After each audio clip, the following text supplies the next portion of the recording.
Okay. Good morning, good evening, actually, to be technically honest. Usually TakersMinion is going to say good morning. Me, it's good evening or good midnight. Yes, if you are listening, this is Mr. Dr. Senju.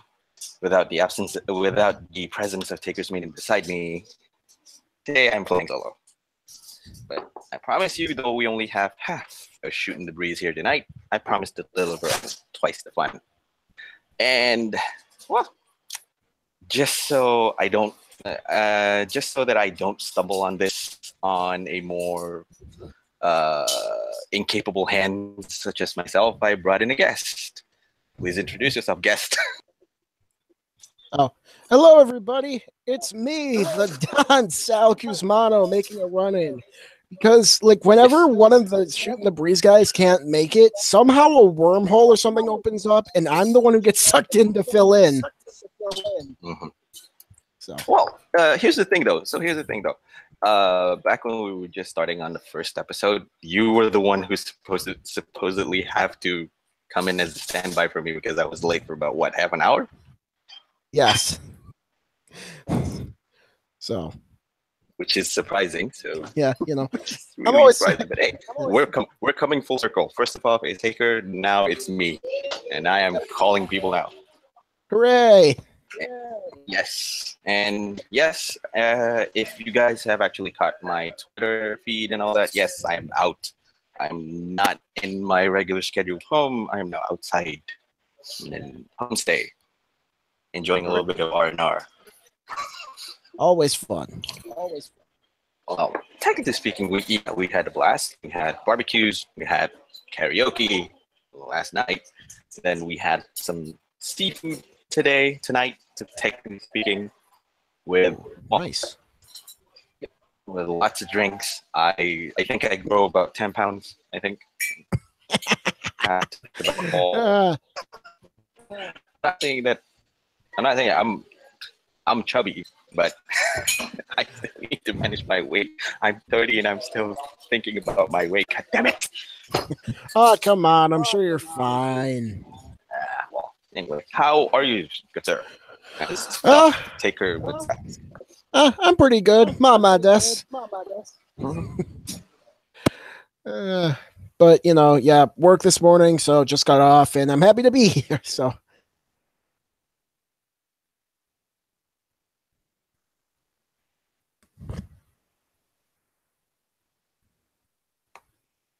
Hello?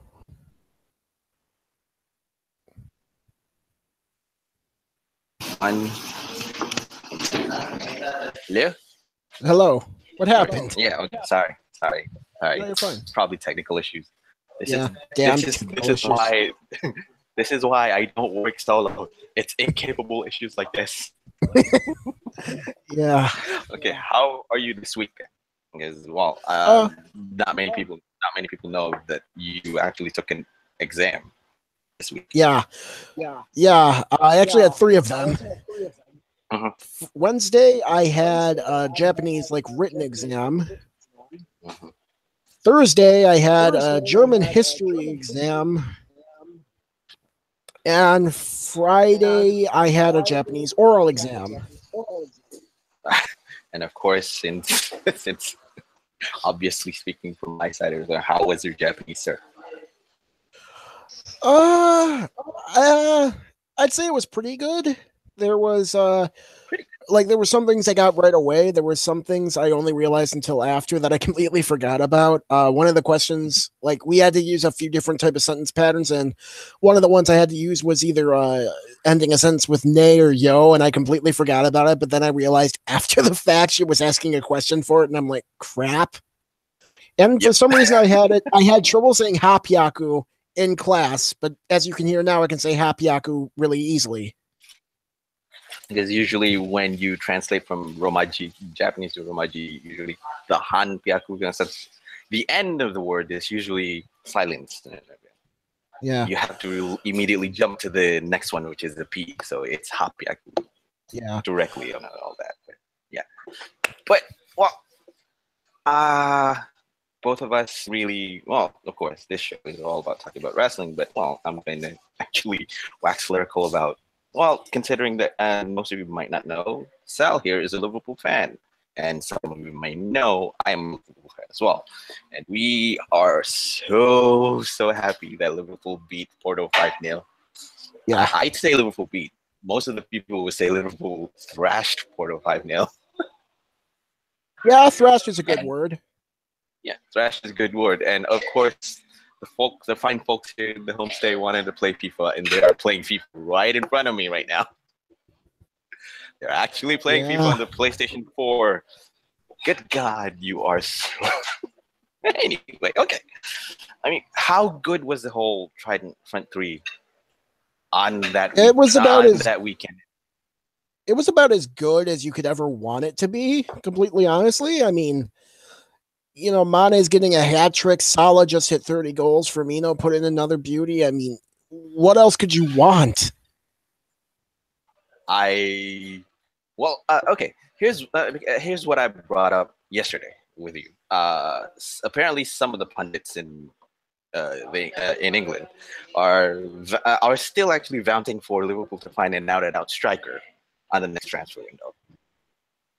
And I just don't see the need.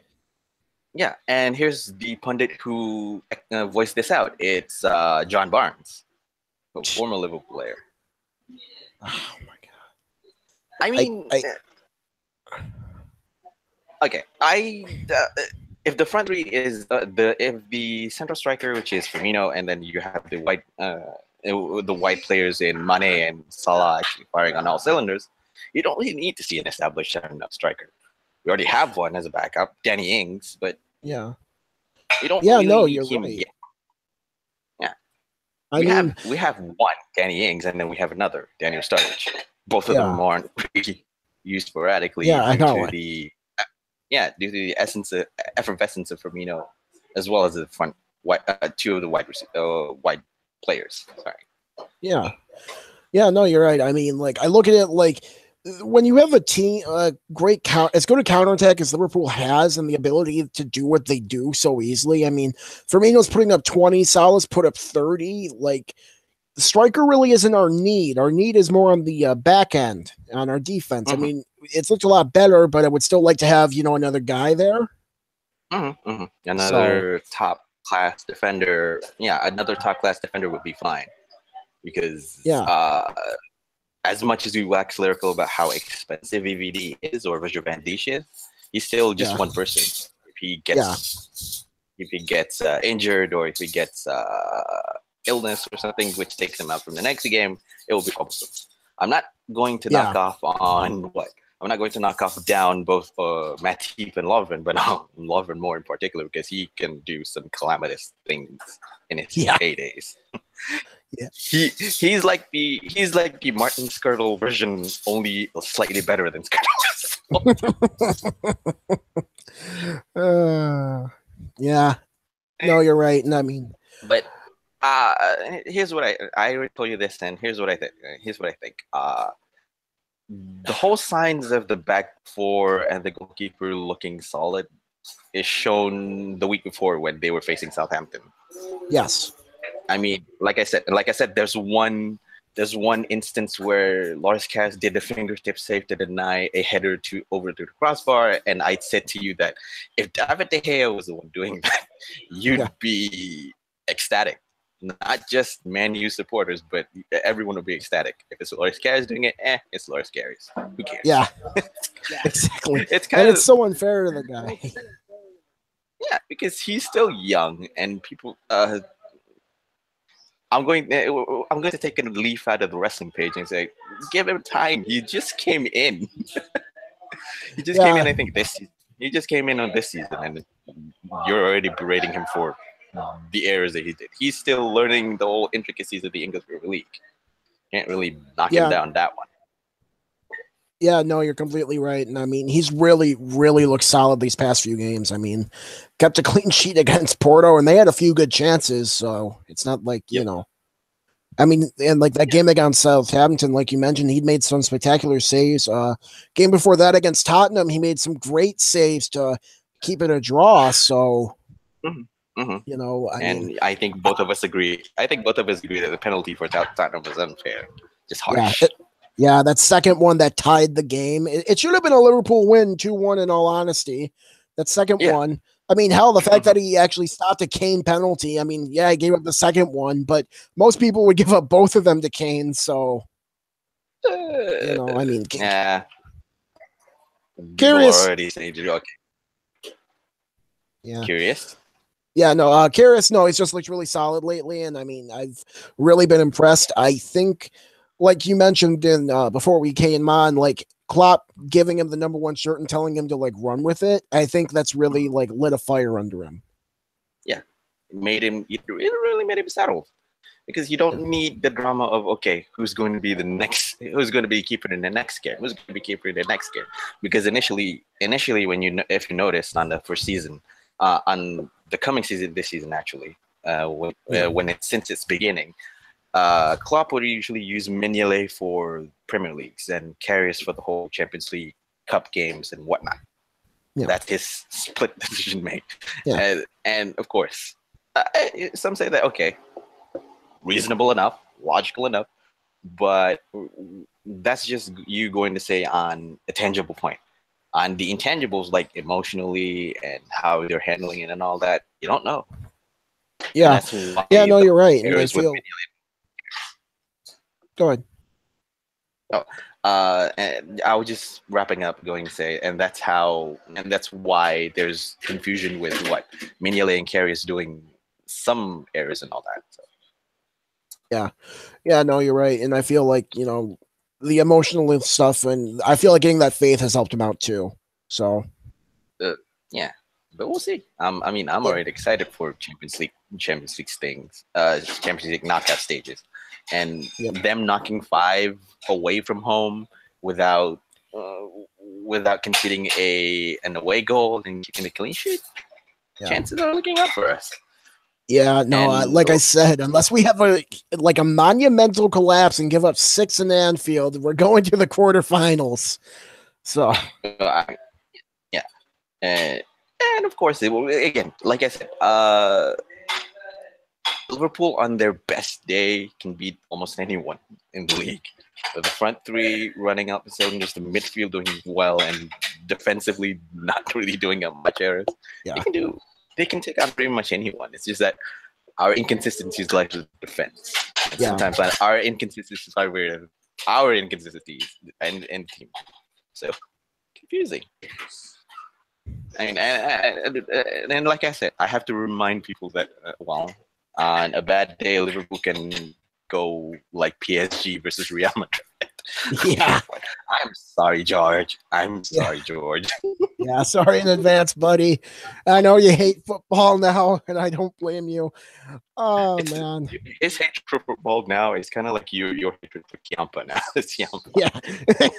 Yeah. Yeah, no, that's true. Plus, I mean, like losing to Real, it's kind of like losing to like one of the 2 evil Spanish empires. It's either Real or Barca. Or Barca, excuse me. So because those 2 teams have already been have conquered the top tier for what, like 10 decades? Yeah. Years? Yeah. Even decades, maybe. Yeah, no, it's been a while. Plus, Barca just had to buy out Coutinho. I mean, like the front 3 has been amazing, but they've done really well even without Coutinho. But it makes you wonder, how much better would we be right now if we still had him? You know what I mean? He would improve. The only argument I see against Coutinho is that he's as much as majestic as he is. His presence in the team will make you think, okay, I really have to place him where he's good at. And the only place that he's good at is in a central attacking role. Then that's one peg, and then you have to think about, okay, next you have to put Mane or Salah on the wings, but then again you'd miss out on either Lana or Oxlade-Chamberlain in the attacking midfield, or even put in the midfield role.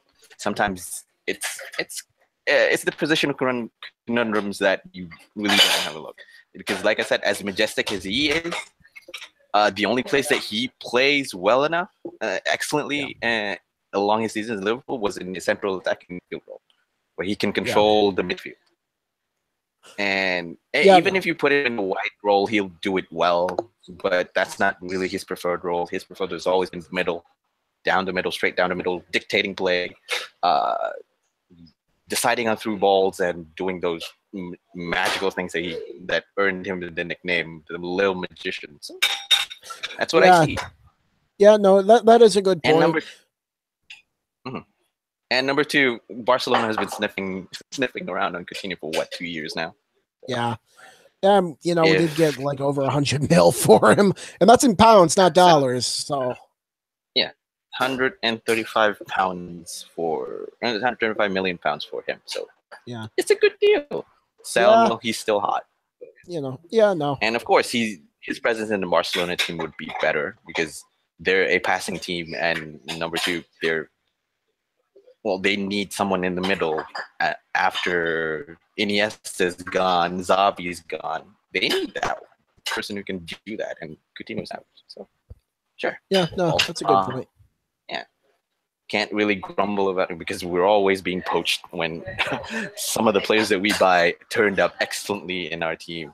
At Fernando Torres, Luis Suarez, now Coutinho. Yeah, I know. And I've heard rumors that Real's sniffing around from Salah now because he scored 30 goals. Yeah. They really have to realize that on a bad day, Salah would what? This is just one season of him. Probably in the next season, he'll strike 15 or 20 goals, eclipsing the whole thing. But hey. Yeah, no, he might actually have a shot at 50 next season. You're right. Yeah. Yeah, and but I think the more reasonable thing is that Salah is settled in Anfield. So yeah, I'm not against it. But if you're thinking of selling him, it's going to be about 130, 140 mil, or even 150 mil, just to break the whole bank. Yeah, exactly. I know, and we got him for 35 mil off Roma. Who must be freaking pissed. I mean, if you're like, you know what I mean? And like I mentioned. Here's one thing. When they were going into the press and then suddenly going, okay, Liverpool actually doubled the deal just to buy them. Are you rubbing salt in the wounds? I know. Yeah, that's right. Yeah. No, it is. It's like, yeah, we paid you double to get him, and my God, he's worth like at least 5, 6, 7 times as much as the original price. It's just like, it's just like, my God. It's surprising. I mean, he's surprising still. That's a lot, actually. Okay, agree. Let's do this. Let's go to Anfield. Yeah, I know. Which is surprising because he scored 20 plus goals in Roma for a season, and then improved. Yeah. Let's buy him. Okay, I'm good. Let's go. And suddenly turns out 30 goals in the season. Wonderful. Yeah, with a shot at 40. So, I mean, with a shot at 40, he has 10 more goals. If he keeps scoring in the knockout stages, and knock on wood, if Liverpool goes to the semis or even goes to the finals and Salah keeps scoring, he might even eclipse Cristiano Ronaldo for that. Yeah, most goals scored in one Champions League season. I know, yeah. Hell, I'm pretty sure Salah doesn't even have the most out of all the players, or he's tied for the most. I think Mane has 7, and Firmino has tied with Salah at 6. I'm Liverpool, so I mean, our front trident has just been amazing in the Champions League. I mean, and like we mentioned at the top, like going in and winning 5-0 at Porto, like we didn't really expect that. Like a lot of the pundits had us winning the aggregate and winning stuff. Like 2-0 or 2-1, 2-0 or 2-1, something. Yeah, I mean, that would have been a more reasonable expectation because Porto going into that game had conceded 1 goal in their past 21 games. They're the top team in the Portuguese league. I mean, it's like you expect Liverpool to win. You don't expect them to murder them 5-0. Of course. Yeah, of course.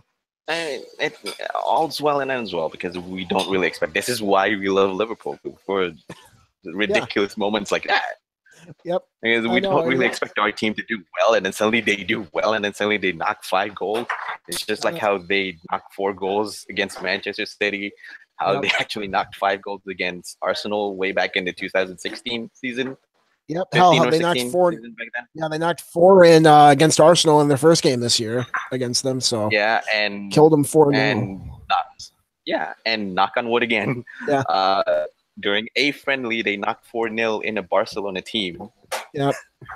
Yeah. So again, I think on a friendly, it's a friendly, but still. Yeah, no. Something I to think think about. Liverpool is a team who can really hang with the big boys. And, like their style of play is really suited to the Champions League because it's a lot more open and free flowing. And that's perfect for Liverpool's counterattack, which is which is just amazing. So, it's like when a team decides to really play like shutdown defense, that's when we get into trouble. As Swansea and that's where things like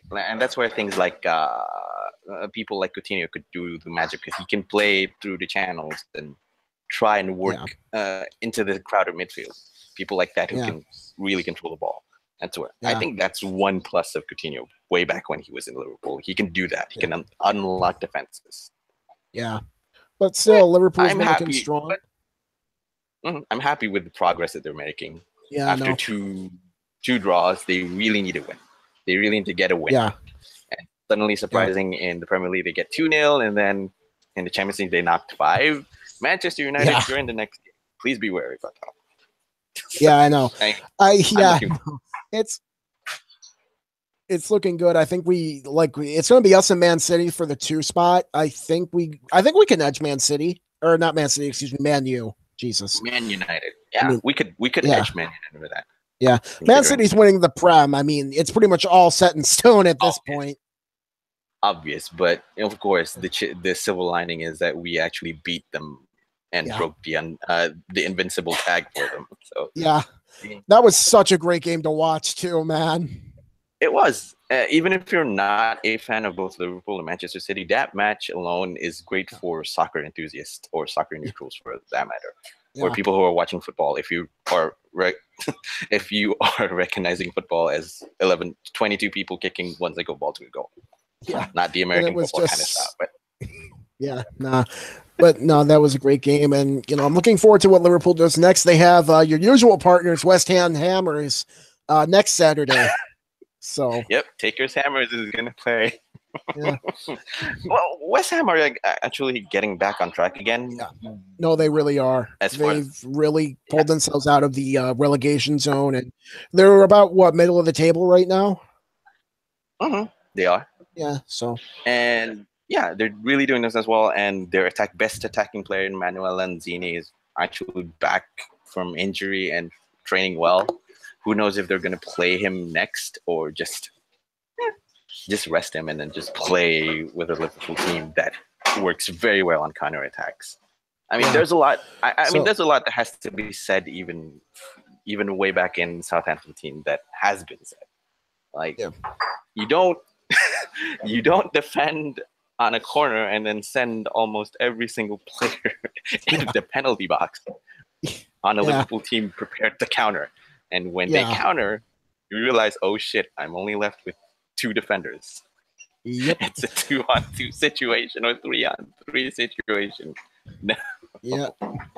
I know. It's just like, I don't know what they were thinking. I mean, they should have studied Swansea's game plan because, as much as that 1-0 loss to Swansea we had, was really infuriating, but that's the game. Because Swansea is also known for their counter-attacking ethos. Just that for their counter-attacking ethos, they defend deep. And then when a mistake happens, they quickly spring into action. Yep. Liverpool, they harry you to make mistakes and then counter. Yeah. Yeah, no, Liverpool Liverpool likes to play like a swarm D on people, which really works well, when it works. And, that's how they won against Man City. They were always sending 2-3 guys on the guy who had the ball, forcing him to make mistakes and then capitalize. So, case in point, Andy Robertson chased a ball from Manchester City player for Manchester City players from his side of the field up to the goalkeepers, opposing goalkeepers in the field. That's how their pressing works. You don't stop pressing.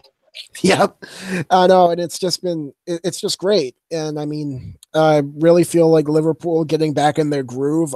Virgil van Dijk really settling in and helping the defense look a lot better these past few games really helps. And I think I really do feel like Liverpool will finish top 4 in the Prem easily. I think Definitely. we have a really good shot at 3 or 2. Yeah, we do. So, Knock on wood. If yeah. nothing terrible happens, we can do that. Yeah. So, but yeah, no, it's been a good time to be a Liverpool fan, my friend. Yeah, always. One thing to be it's a great time to be a wrestling fan. It's a great time to be a Liverpool fan because there's a lot of potential for this. I mean, both of us are happy with what we are. Yep. Yeah, guys, we're already talking 30 minutes and not a single word about that. Yeah, because we want to like spread the joy because like we said, usually you don't see a 5-0 thrashing in the Champions League. I mean, people were going on about how Man City had their 4-0 win in Basel was like the biggest in Premier League away game wins history in the Champions League. That lasted one game. And then Liverpool went and hold my beer. Yeah, just hold my drink, guys.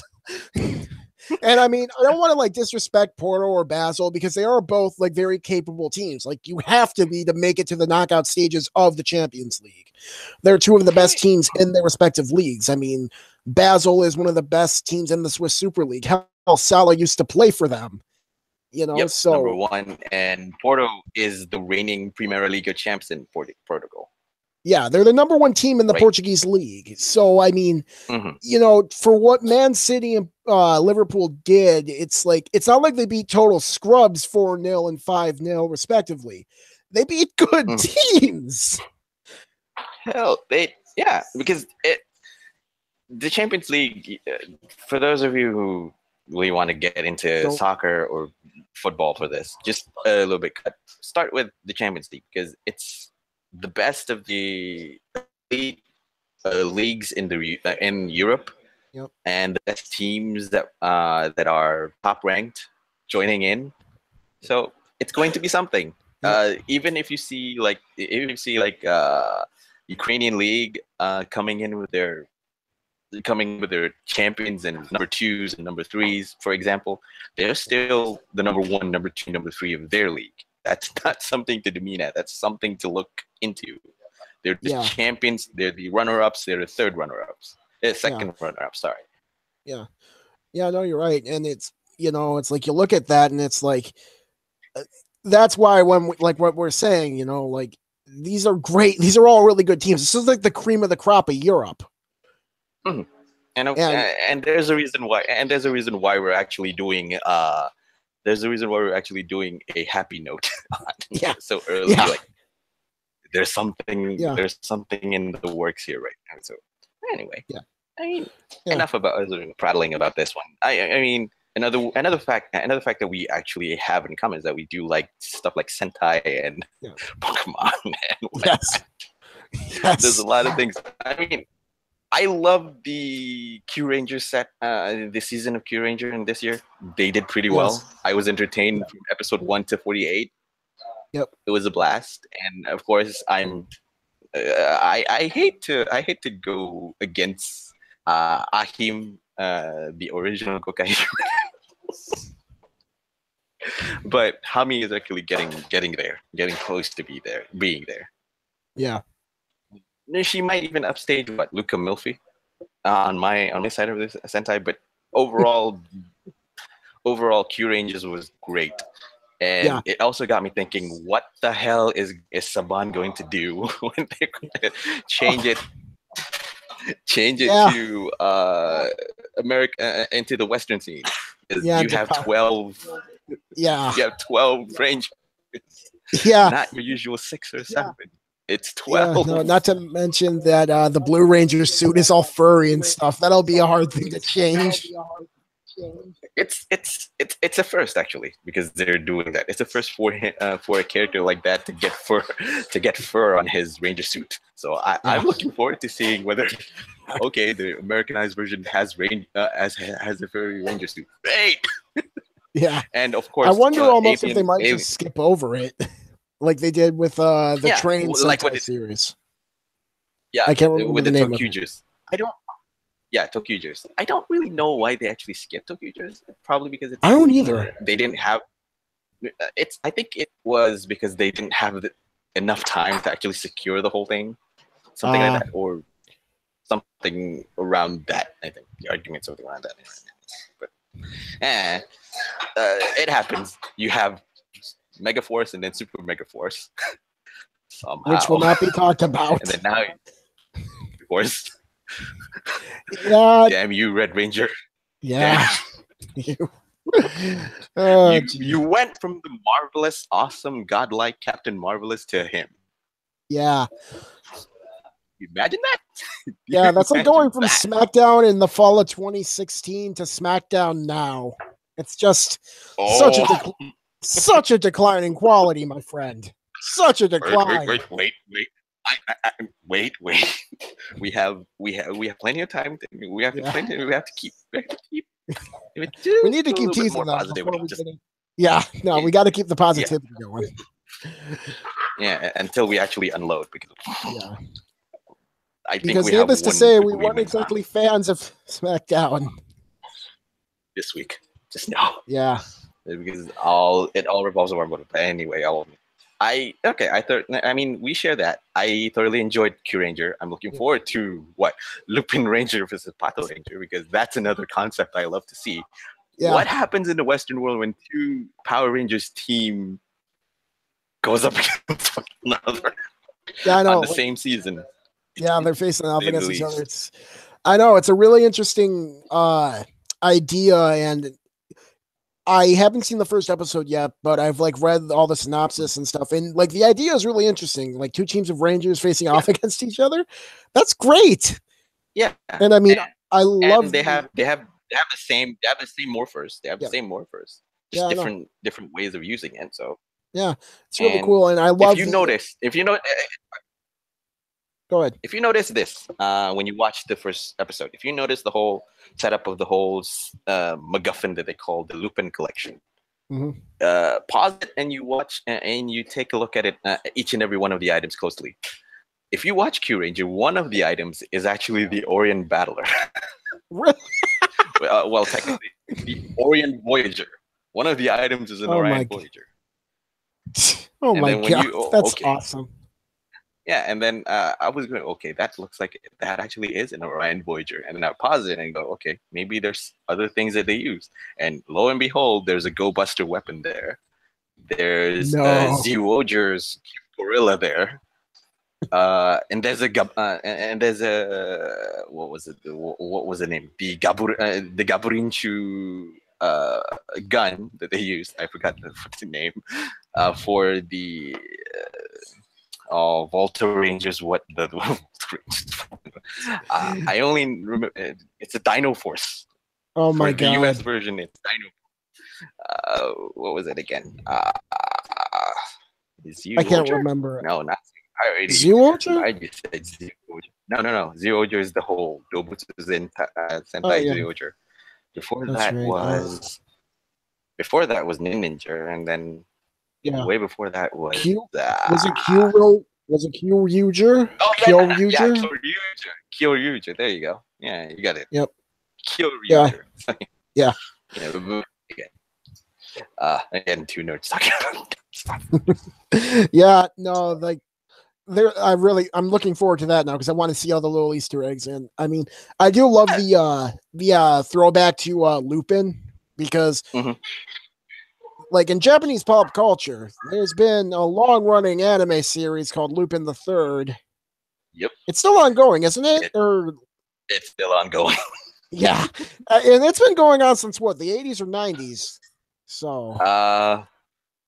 It was 70s, to be honest. Oh, my God. Because if I remember correctly, it was 1967 that was started. So, Jesus. So yeah, when I said long running, I meant 50 years long. So, it's really cool. And it's something that's been around in Japanese pop culture for a while, the idea of Lupin. and stuff. So. Mm-hmm. Mm-hmm. And So, them incorporating the whole Lupin thing as the Sentai Lupin Ranger was awesome. It was good. yeah, I know. Great idea. like this. Yeah, I like the suit designs. Oh yeah, I suit like their designs suit designs better than the Power Ranger, but yeah, that's just me nitpicking. Oh no, I completely agree with you. I think the Power Ranger suits are pretty cool and all. Like they look like military-esque, like they should. But I mean, the Lupin suit designs just like the visor is amazing looking on all of them. I love the angled visor look. Yeah, number one, it's the angle visor. Number two, they wanted to symbolize hats, so that's even cooler. Yeah, they wanted to symbolize that it genuinely thief arson Lupin kind of way. So yeah, kind of sorry. Yeah, no, it's great, and they have capes. I mean, come on, anything with a cape is automatically better. Should I remind you of the Incredibles scene with the small lady Edna Mode saying that nuggets. Yeah, and it shows a 20 to 30-second montage of superheroes getting killed with capes. Well, that's the thing. Those are for superheroes. These guys are thieves. Are they actually any different? Okay, fine. Alignment-wise, they are different. Okay. Yeah. What are I guess they're like what, anti-heroes or like anti-heroes or elected villains? I'd say. I don't know. I think we can call them anti-heroes on one side of the spectrum. I think we can also call them tweeners on another side. Yeah, they're awesome. And a friend of mine actually called this. And a friend of mine actually called this out. The restaurant that the thieves were working as a cover for what they're doing outside, he said that. Hang on a minute. This definitely looks like it's the restaurant from Kamen Rider Kabuto. Awesome. And that was way back. Yeah. No, I know for them to somehow tie in Garo into this, and we'll have gotten everything done. I mean, technically speaking, they did, but that was more because the actors and all that. Because if you guys don't know, if some of you guys are fans of Sentai and Tokusatsu, you know that in some cases during going down the years, they use and reuse the same actors for different characters. And in case in point, in Q Ranger, there's a character who's an alien who's in Go Busters and then in Magi Ranger. Yeah, who is also in Garo, so. Yeah, who's also in Garo. Yeah, which is awesome. So I think there's a crossover appeal to that. I think and they actually do that very well. The whole crossover appeal. It's just that they marketed it so as such that there's blatant crossover. So there's that. Yeah, there's always an annual Kamen Rider Sentai crossover. So I mean, the commercial already, the commercial before and after is like superhero time something, and then there's always the whole Super Sentai team meets Kamen Rider team. Yay!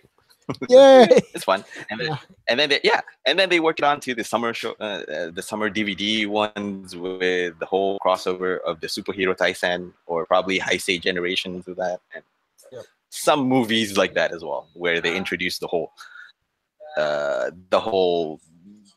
sense of the superhero time that they have on the network, on Toei Network. So, I mean, I'm not surprised on that one. So it's great. It's great. I mean, it's ridiculous. It's cheesy, but it's fun. It's a Japanese. It's a Japanese cheesy fun, and it's always ridiculous. It's always fun watching it. Yeah. Speaking of over the top cheesy ridiculous fun, we need to talk about Pokemon Sun and Moon episode 61. Sure, why not? Let's do that. Yeah, because I'm as people know, I love anime, and I've actually been watching the Pokemon Sun and Moon anime, subbed, of course. And even then, the English dub isn't terrible. It's just I often prefer subbed because it's who I is. And episode 61 of Pokemon Sun and Moon decided to turn into a Sentai series without giant robots. I completely forgot what was the giant robot was. What was it again? What was the giant robot again? Well, there wasn't a giant robot in the episode, but like everything else from a Sentai series was in that episode. Like Ash and all of his friends like went into a secret base, got these colored suits. They went on Pokemon that got shot out of the secret base like a Gundam would. It was just the most ridiculous thing I have ever seen. Like in an awesome way. And they were sent to catch the Ultra Beasts. I'm just like, okay. Yeah, they were going after Buzzwole or Massivoon in the they were acting Buzzwole actually, They're actually but I like to call them Buzzwole. Same here. They're still I'm not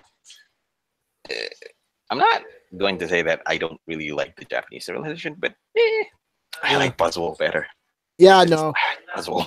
Yeah, I know. No, the main is, I mean, I like both names mainly because, they're both kind of funny, but Buzzwole is just really hilarious. It has that, like, he's swole kind of thing, and I'm just like, Yeah. I nicknamed, like, when I caught in my game, I nicknamed it Muscle Skeeto. Yeah. Because that's pretty much what he is. Like a bulging, muscular mosquito. And now, why do I have an image of actually Buzzwole and that bug sucking blood to make his muscles grow? Yeah, I know. But it was just ridiculous. Why do I have that image in my head now?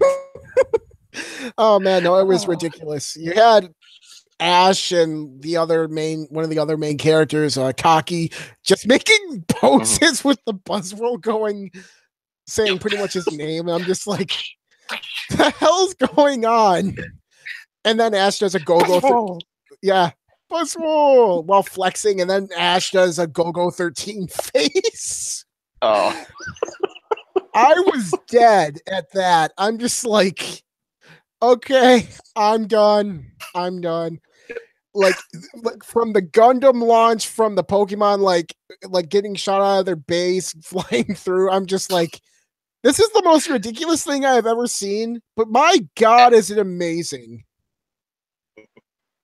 I mean, I'd hate to jump the shark as I always do, but I think this is one of the most ridiculous Pokemon cartoons that you have, especially when they actually switch the whole theme, the whole thematic, the whole look of it. Yeah. So it feels more cartoonish and feels more childlike in its humor, in a sense. Oh, it's yeah, over the top. It's aesthetically Japanese in a sense, but enjoyable, still quite enjoyable. Yes, no, you're completely right. Like, I don't watch this like as my serious anime. Like, I've watched serious anime. This is not one of them. If you're looking for a serious like anime to really make you think about something or to contemplate or like really good, something like that, this is not the one you should be looking for. No, of course not. Yeah. I mean, first of all, I don't know why I feel the need to say this because it's Pokemon. I mean, the day Pokemon gets super serious, they've done it a couple of times, but it's very rare. Like this, and usually they do that mostly. Yeah. Usually they do that in movies, but this, this is not your serious thing. This is just your fun, over the top, goofy show. That just it's fun to just sit back and kill some time with it. I usually say that this season of Pokemon anime is more the original Pokemon, and they mix it with stuff like Steven Universe, Rick and Morty, those kind of stuff. Yeah, still funny, in this sense. And of course, there's one other reason why I'm not really enjoying the whole Japanese conversion of it. Well, not exactly nitpick. It's just that Ash's name is Satoshi in the whole that side, but Satoshi doesn't really click. Yeah, you need a cool name. Yeah, no, I feel you. I mean, I know they're bringing out they're doing the whole overlay, the subtle puns in Japanese terms that they use with Satoshi and all that. But okay. Yeah. Satoshi is still kind of like your regular Tom, Dick, and Harry or Bob name. Yeah. Doesn't Satoshi mean like wisdom or something in Japanese? I think so. Yeah. And I get the joke they're making with it because Ash, well, or Satoshi in the Japanese isn't exactly smart. He's not stupid, but he's not like one of those guys who like sits back and think. He's very like hands-on impulsive. So there's kind of like that comedic dichotomy between his name and his character. So I mean, I'm not saying the now looks wise or full of wisdom. He's more I think he's a little bit of an antithesis of being wise or clear thinking or quick witted. I think it's just he's more childish in a sense, but I think the whole thing that he's during his experiences are that he grows and gets more wisdom. So it's kind of like that. No, that makes sense. And unlike the previous Satoshi, who perpetually looks like he's 10 years old and travels around the world. Yeah, I know. And still looks like he's 10 years old. I mean, hell, Red in Pokemon games grows old. Back in Sun and Moon, Ultra Sun and Ultra Moon, Red looks old. He looks like 20. Like 20, 25 now. Yep, he looks like he's still clinging to the past, that he's a cool trainer back in Red and Blue and Green or Yellow for you guys who are playing like that. He's still clinging to that, but then okay, I look old, but I still need to look hip. Meanwhile, Ash is just forever 10 or 11 years old. Like, he never ages. Nope. So not at all. I can't say much about that.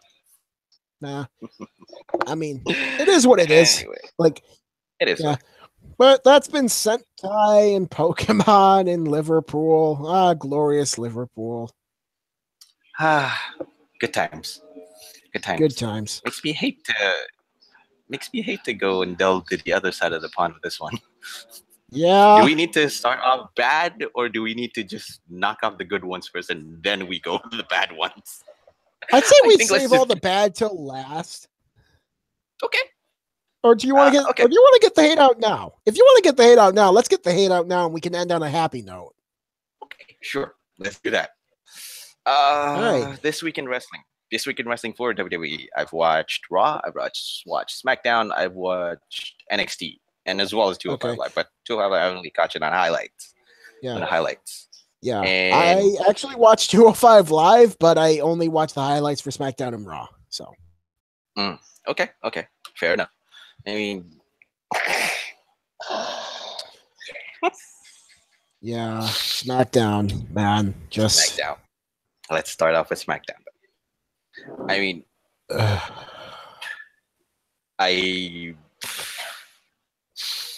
here's my note. SmackDown is continuing the whole and putting me on a position where I don't care about any of the 5 people or 6 people or 7 people who are in a Fatal 5, Fatal 6, or Fatal 7.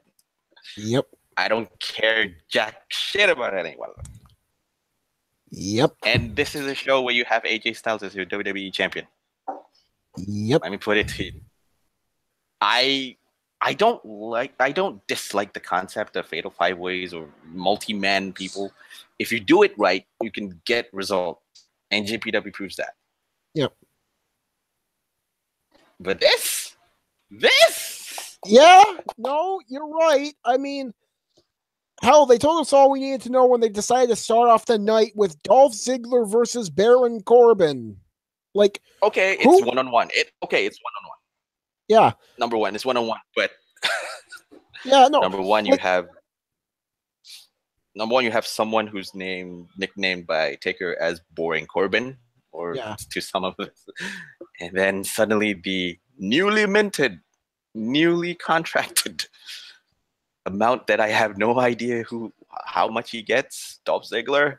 I think he's making somehow like $1 million. At least that's what I heard. I mean, I made a joke about it with Nick going into Vince's office going, "I'm quitting." But no, wait, I just got your contract. I have a blank check just for you. Yeah. How much? Yeah. And okay, then I'm not quitting. No.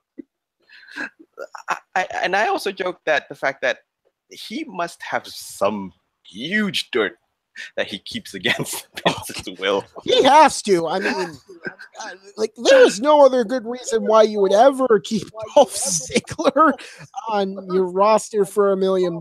I mean, like, no one cares about these two. Like, why would you, like, I mean, if I had to study for my Japanese test the next day anyway, but even if I didn't, and their opening match is Dolph Ziggler against Baron Corbin, why would I watch that?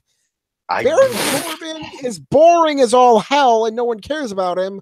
Dolph Ziggler, no one had ever had seen him in months, and the last time we had seen him, he got geeked at the Royal Rumble. Why the fuck would I want to see these two? I don't have any idea. I mean, okay, understandable, probably because they wanted to fill up the whole Fastlane card, but you can't go make a main event out of a Fatal 5-way. That diminishes your worth. That diminishes the card's worth. That diminishes the wrestler's worth. That diminishes the title's worth. It does. I mean, I thought it was stupid enough that it was already a triple threat match. You know what I mean? It's like, I'm so over Kevin and Sammy and their bullcrap, but it's better than this. I mean, I can understand the whole Sami Zayn, Kevin Owens, AJ Styles, the conundrum. I'll say I've sanitized myself and I've given seed to the fact that these three are gonna mash it up with the whole WWE title on the line. But then when you put in Baron Corbin and Dolph Ziggler, this is just we accuse WrestleMania being the one show where they have to get everyone in on the card, which they do, and it is. I mean, this is Fastlane. Why the fuck are we putting Baron Corbin and Dolph Ziggler in on the card? Is it because Raw is doing the Elimination Chamber and they have like a huge multi-man match? Like, you guys don't need this. I mean, that's understandable. That is fixed for the elimination chamber because it's the Elimination Chamber. You need a number of people to go in there. Yeah. Again, sounds mind-boggling, but I can understand the fact because you need a lot of people in that match. This is just your regular title defense, and you making it the Fatal 5-way. Yeah. Mind blown. Yeah, I know. It's stupid. I mean, hell, the way they got there was bad too. From the clip I saw, and I heard people talking on Twitter. I mean, you had Dolph Ziggler and Baron Corbin against Sami Zayn and Kevin Owens, and Dolph Ziggler and Baron Corbin were supposed to be the baby faces. A guy who has been a heel on SmackDown ever since he's been there, and Baron Corbin, and a guy who literally threw down the U.S. title and said the fans don't appreciate me and don't deserve me, and Dolph Ziggler. Who the fuck put that together? Who the fuck took a look at those two and thought, yep, these two are going to make perfect baby faces for a comeback in a match against Kevin Owens and Sami Zayn? Who's positioned themselves as heels, but it's but then again, that answers your question. Yeah. But then again, that answers the whole predicament that we should actually treat Dolph Baron faces. Yeah. And okay, I quit. Who actually gave that idea? I don't know. I'm gonna buy a ticket. I'm gonna fly there and drop a safe on the SmackDown creative team right now. I think it was Road Dogg. I mean, good. What the hell happened to Road Dogg? Like, he somehow lost his mojo, lost his smile. He's lost something. Like, probably lost his mind, I guess. Yes, his mind, especially. Yes, I mean, it's just, but it's so bad. Here's the kicker of that segment alone. The match didn't even begin. Yeah. The match didn't even start. Yeah. It didn't even start. Yeah. Some might say that's a good thing. Yeah, of course. Good God Almighty, there's a God. I'm not going to watch Dolph Ziggler and Baron Corbin wrestle. Well, not wrestle each other. You're going to watch them in a tag match against Kevin Owens and Sami Zayn, MDS. Aren't you excited? Yeah. Can I get the poop bucket now? Yep, go for it. Can I just get the poop bucket now and just deal with the whole thing? Go for it, my friend. You're right. Sure. It's just... Sure. Zayn and Owens look like vicious predators going in rather than whining, sniveling, complaining people that they do usually. But yeah, mm, yeah. uh, It's with the whole just thing set up as am I supposed to support Kevin Owens and Sami Zayn's endeavors for this, or am I supposed to actually cheer for Baron Corbin and Dolph Ziggler? I I don't can understand. know. Dolph Ziggler I can Yeah, understand to a minimum, to a bare minimum. But yeah. Baron No. Corbin? Yeah, well, I mean, MDS, he's going up against two other heels, so obviously he's a good guy. No, that's a great question. Who are we supposed to cheer here? The ref? I'll cheer the ref all day long if that's who you want. I mean, the ref was probably the biggest face in that match because he hadn't done anything dickish. Like, Yep. it's just, Yep. Just, you know, it's just, who thought, like, again, who thought that was a good idea? You couldn't put someone like Big E or Kofi Kingston in there. I mean, two guys who are actual faces. Yeah. Or just like do something okay. Dolph Ziggler, Baron Corbin versus any member of the New Day for a spot there. Yeah, And or hell, hey, Kevin maybe even Owens. Ty Dillinger. Maybe Oh, even Ty Dillinger really want like a face who isn't part of the tag team because you want to keep the New Day in the tag division for whatever reason. Yep. And 2 minutes, and then send Sami Zayn or Kevin Owens or both of them in the mix. Then you have your argument. Now it makes more sense. Yeah, Again, like, it leads up to the whole Fatal 5-Way, which is ridiculous and ludicrous and unabashedly pointless in the whole sense, but the pathway to that is more logical. Yeah, at least, yes, like you said, at least we had a little bit of logic on the way to getting to this stupid thing. With this, there's no logic and it's stupid. You failed twice. But then again, I have to expect this from WWE, who throws logic out the windows constantly. Yeah. I have to I mean, even then, like being completely fair to the rest of WWE, Raw has been somewhat logical, and 205 Live has made a whole lot of sense. So, it's really like it's only SmackDown's problem right now. Yeah, I mean,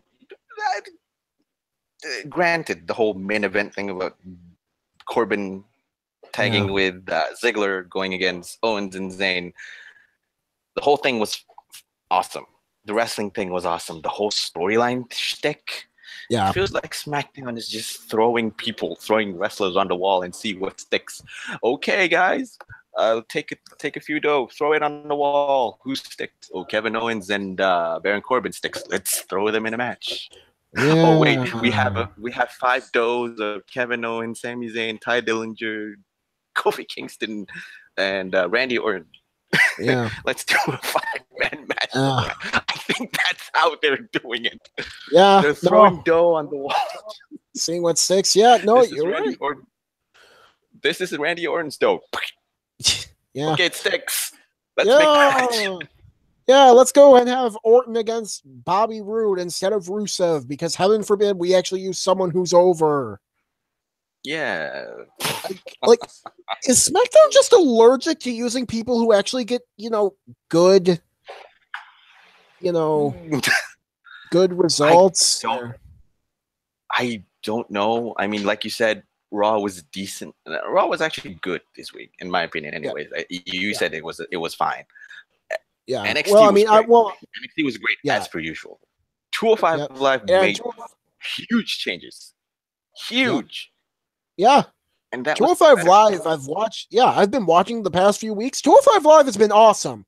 This Cruiserweight title tournament has been really good. The in-ring has been great. And you know what? The wrestlers actually have characters.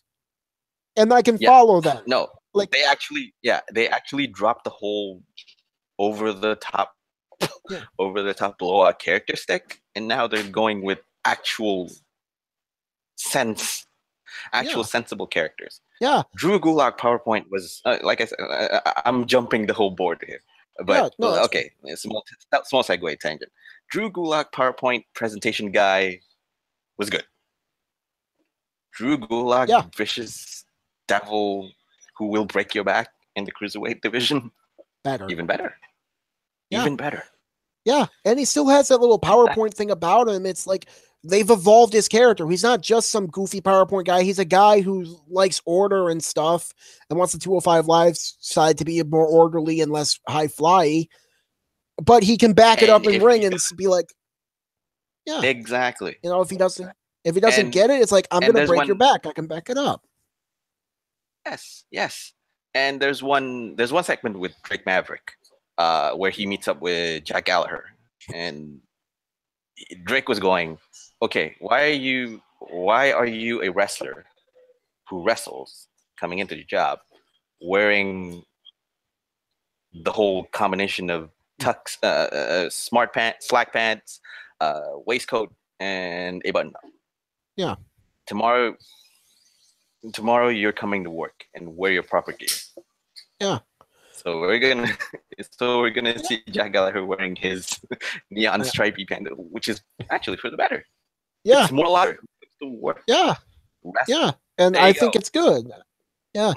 I mean, it's amazing how simple, like, you know, just getting back to a tournament for 205 Live really helped them. I mean, Enzo getting kicked out has just done wonders for this division. I mean, sadly, it took someone getting, you know, raped to have it happen. But, allegedly getting allegedly, but you know, just saying that's to legally cover our asses. Yeah, okay, to legally cover our asses, allegedly. Yes, allegedly. But allegedly. Yeah. It takes something bad like that to actually, you know, okay, we need to make 205 Live relevant again. Yep. Okay, some people would say that was one of the pinpoint, but I think the biggest pinpoint, the biggest talking point for that was that when Vince let go of 205 Live control and handed it over to Triple H, where he sees more sense in just developing them as real characters rather than just over the top characters. Yeah. Even the sense of realism of it could tend to go over the top, but I think we accept that more rather than way back then. Yeah, no, I completely agree. I feel like 205 Live has found a really good balance. Like they have good, like we said, they have good characters. I mean, and I said this on my show a couple of weeks ago, like 205 Live has good characters, good in ring, and it's only like an hour long at most. If the crowd gets behind 205 Live, it could be the best main event, like main roster WWE show. Like the biggest issue I have with Raw is the fact that it's 3 hours. You know what I mean? It's like, it's kind of a chore to sit through sometimes, even if the show is pretty good, which it usually is. Raw is usually pretty good. It's just sitting through anything for 3 hours can be a bit of a chore. Watching a 1 hour 205 Live show, that's easy, man. I mean, and the wrestling's good. So, yeah. I mean, the proof of the pudding is that the guys in the Cruiserweight Championship that makes the makeup of the whole main roster for 205 Live, they're excellent. Yeah. In the CWC, they were really pulling off exactly what they are known as in the weight class. Yep. And I mean, I really do like it. And there's also one point that there's one segment where I was very much excited about, because they're doing this as a means of legitimizing the 205 Live stick, where Buddy Murphy comes in, does a weigh-in a la an MMA fighter. Yeah. And he was in his underpants and goes up to the weight, does a weight cut, and okay, he's under 205. I think he's under 205. I think his weight was 206 or something. I think we could flip that. I think we can just gloss over that fact. But yeah, he looks lean, and even though that one moment was simple enough, it just legitimate. Okay, so the 205 Live thing isn't for show. It's actually adhered to. It's the rule. You have to be under this weight or at 205 to legitimately be in the 205 Live. So yeah, no, it's great. You're right. I mean, stuff like that, simple storytelling that you make sure you follow it. It works well, and look at that, it's working well. Yeah. So we kind of jumped ahead to 205 Live, but okay, we might as well that finish. was one happy. That was a happy bit. Just that, and I have to bring back up to SmackDown. Yeah, we might as well just finish 205 Live while we're at it and just talk about the matches. Oh, okay, fine, fair enough. We had Mark Andrews against Akira Tozawa in a pretty good match. Oh, and some of us who knows the body work that Mark Andrews was having before he entered WWE, he's excellent. And Tozawa being Tozawa, of course. Yeah, I love Tozawa. Little sad to see him lose here, but he's great. I'm sure he'll be fine. I mean, that whole nuances with him being called out by the whole 205 general manager. He's being a naughty boy. Yeah, I know. I'm just laughing at that. He's going around firing people backstage. Like he's Vince McMahon. I love him. He's just amazing. I mean, he's really good at that kind of stuff because, he worked Dragon Gate, which had a comedic edge to it. Mm-hmm. So he's really good at it. He gets how to do it, and he's just great. And he can really go in ring, so. Maybe stun gun. The match itself was great. Paint by the numbers kind of thing, but it was enjoyable for me. I mean, you'd actually see a little bit of the independent-esque feel towards the match, as such how they wanted it to be. But I can accept that. I can. Really I thought it was good. The main event match was even better. That's the amazing thing. Oh, yes. Yeah. I mean, Drew Gulak and Tony Nese. Yeah, sure. Heel versus heel. Yeah. It doesn't. Sure, it was heel versus heel. Raised a few eyebrows. Raised my eyebrows a bit. Okay, understandably, because Nese is back when I last saw him, Nese was a heel who constantly looked down and looked at his abs, while Drew Gulak, of course, PowerPoint guy who hates people who flies and just, I want order. Let's do it. Yeah. And let's do it in a diplomatic, democratic way. Yeah. With pickets and whatnots. But and this match just wow. I mean, just wow. Really good technical match. It go watch this match on the network. Yeah, two people who are in 205, under 205 weight. They're the cruiserweights. Not really relying on high flying a lot. Just these two people beat the shit out of each other. Yeah, very hard hitting, more technical style match, which is what these two are good at. And it shows the diversity of the cruiserweights because, when you hear cruiserweight, you traditionally think, high flyer, flippy stuff. And they have guys who can do that, like Grand Metalik and Lince Dorado and Kalisto. And it's good that they have them because I feel like you need a mix of everything. But then you have guys like Tony Nese and Drew Gulak who are far more mat-oriented, technical, a little more brawly, and it's it works. It shows why you need them. And these two guys just went out there, put on a hell of a match. Gulak looking vicious at the end as he got the win was awesome. I mean, just all the props in the world to these two. I mean, I hate to wax lyrical about it too much. So just watch it. Just watch it in the network, or if you can. I'm not joining pirated stuff or whatnot. But try and catch it. Just try and catch it. Yeah, just if you got the free, month. Yeah, if you got a free month of WWE Network on your back, just watch that for about a month, and then you can cancel the subscription. Hell, if you don't want to pay for the network, go make an email, go sign up to the network through that email, and then cancel it. Just go. Do it. Just go. Now. After we're done here, go and watch that. That is our order to you for today. You won't regret it. We promise you. But after we wax lyrical on that one, just back to SmackDown and its misery. It was nice nice getting away from it for that brief little bit, wasn't it? Because we're gonna focus on the good stuff that happened, but then again we have to also point the whole bad stuff that happened. And usually with us, it's either gonna be a what happened, what the fuck happened, up to the point we're gonna rage and moan about stuff. I mean, there's a lot of segments that really didn't hit the mark. I Yeah. mean, Bobby Roode United States Open Challenge, that was supposed to be. I'm saying it on a sad note because it was supposed to be one of the more. I see something like a John Cena or AJ Styles stick with the Open Challenge coming back with this one, but the Yeah. match never started. I mean, what the hell is SmackDown doing with all the interferences and all the interruptions before a match started? Just I let don't the know.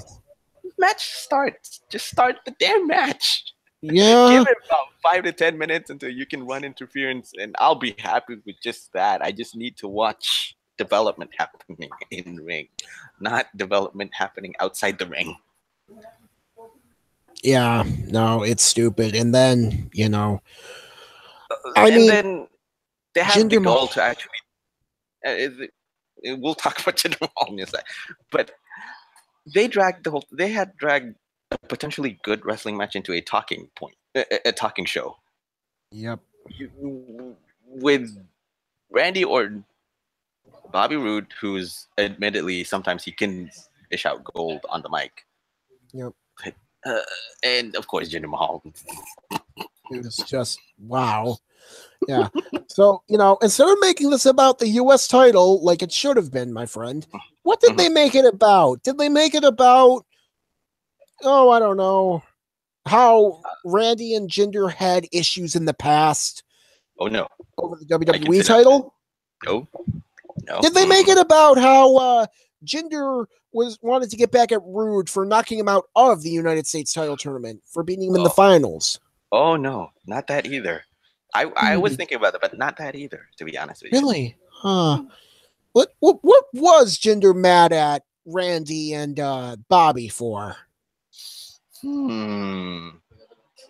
I think probably because of the whole sideshow of the Singh brothers. Believe it or Was not. it? No, I thought it was that stupid list Daniel Bryan made up that's hardly ever been mentioned. Oh, of course. The whole point Yeah. about Randy Orton coming out is him saying, I don't give a damn about any top 10 list, and I never will. Yeah. In his, Yeah. robotic, monotonous voice. Yeah. You hit the mark on that one. Yep.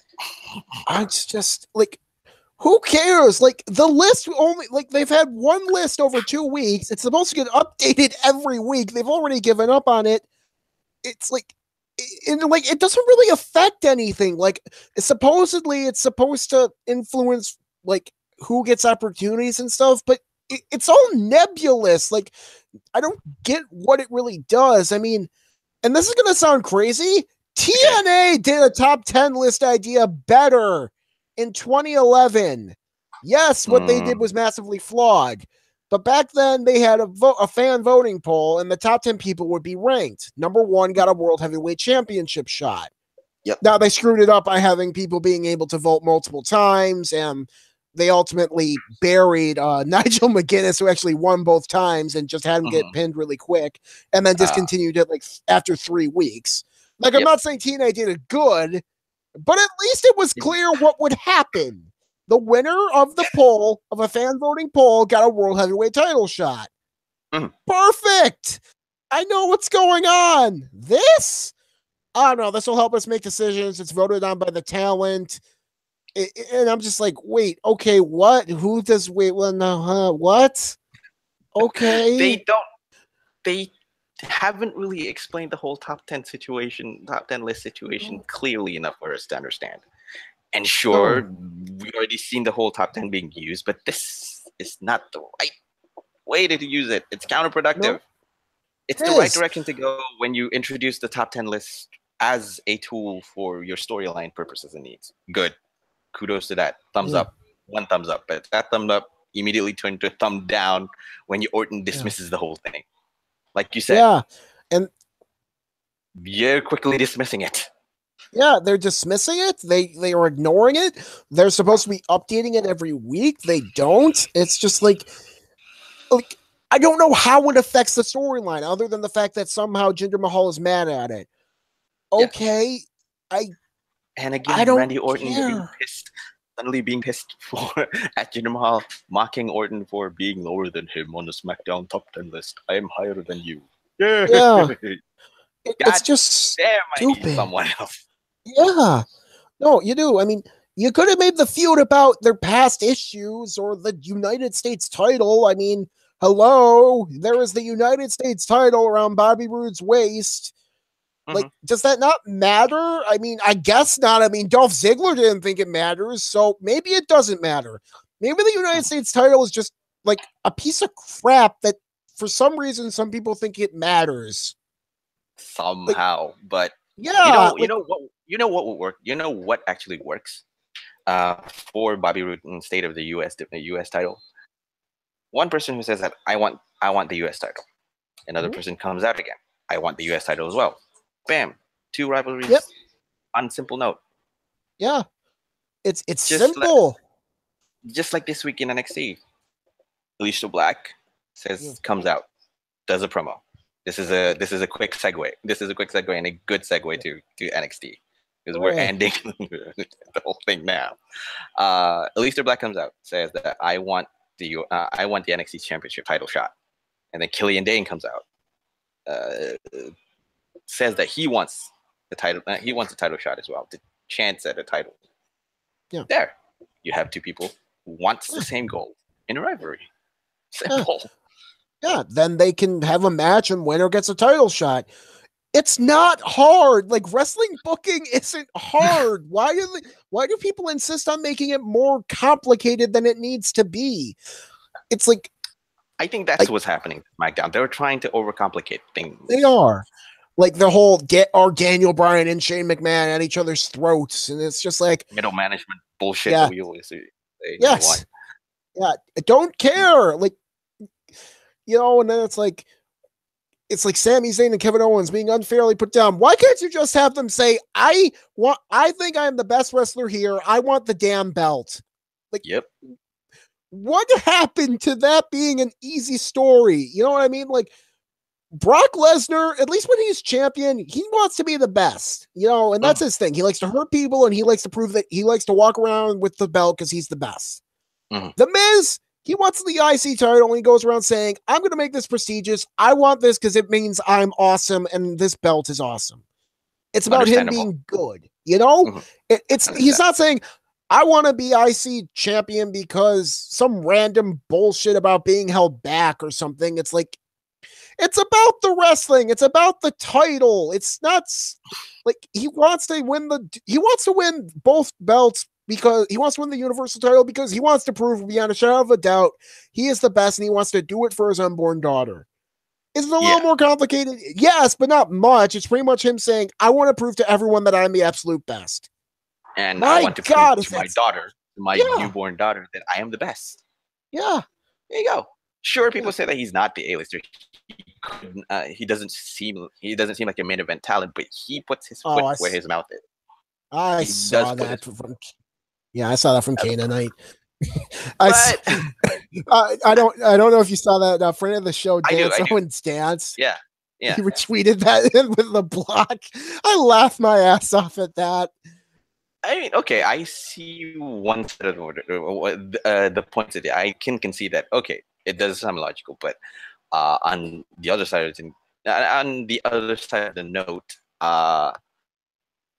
judging people based on, number one, going through the amount of time they spent on a show or on a pay-per-view, number one, doesn't compute much. Sure, it does add to the data. It's just that maybe we don't see the intangibles that are behind it.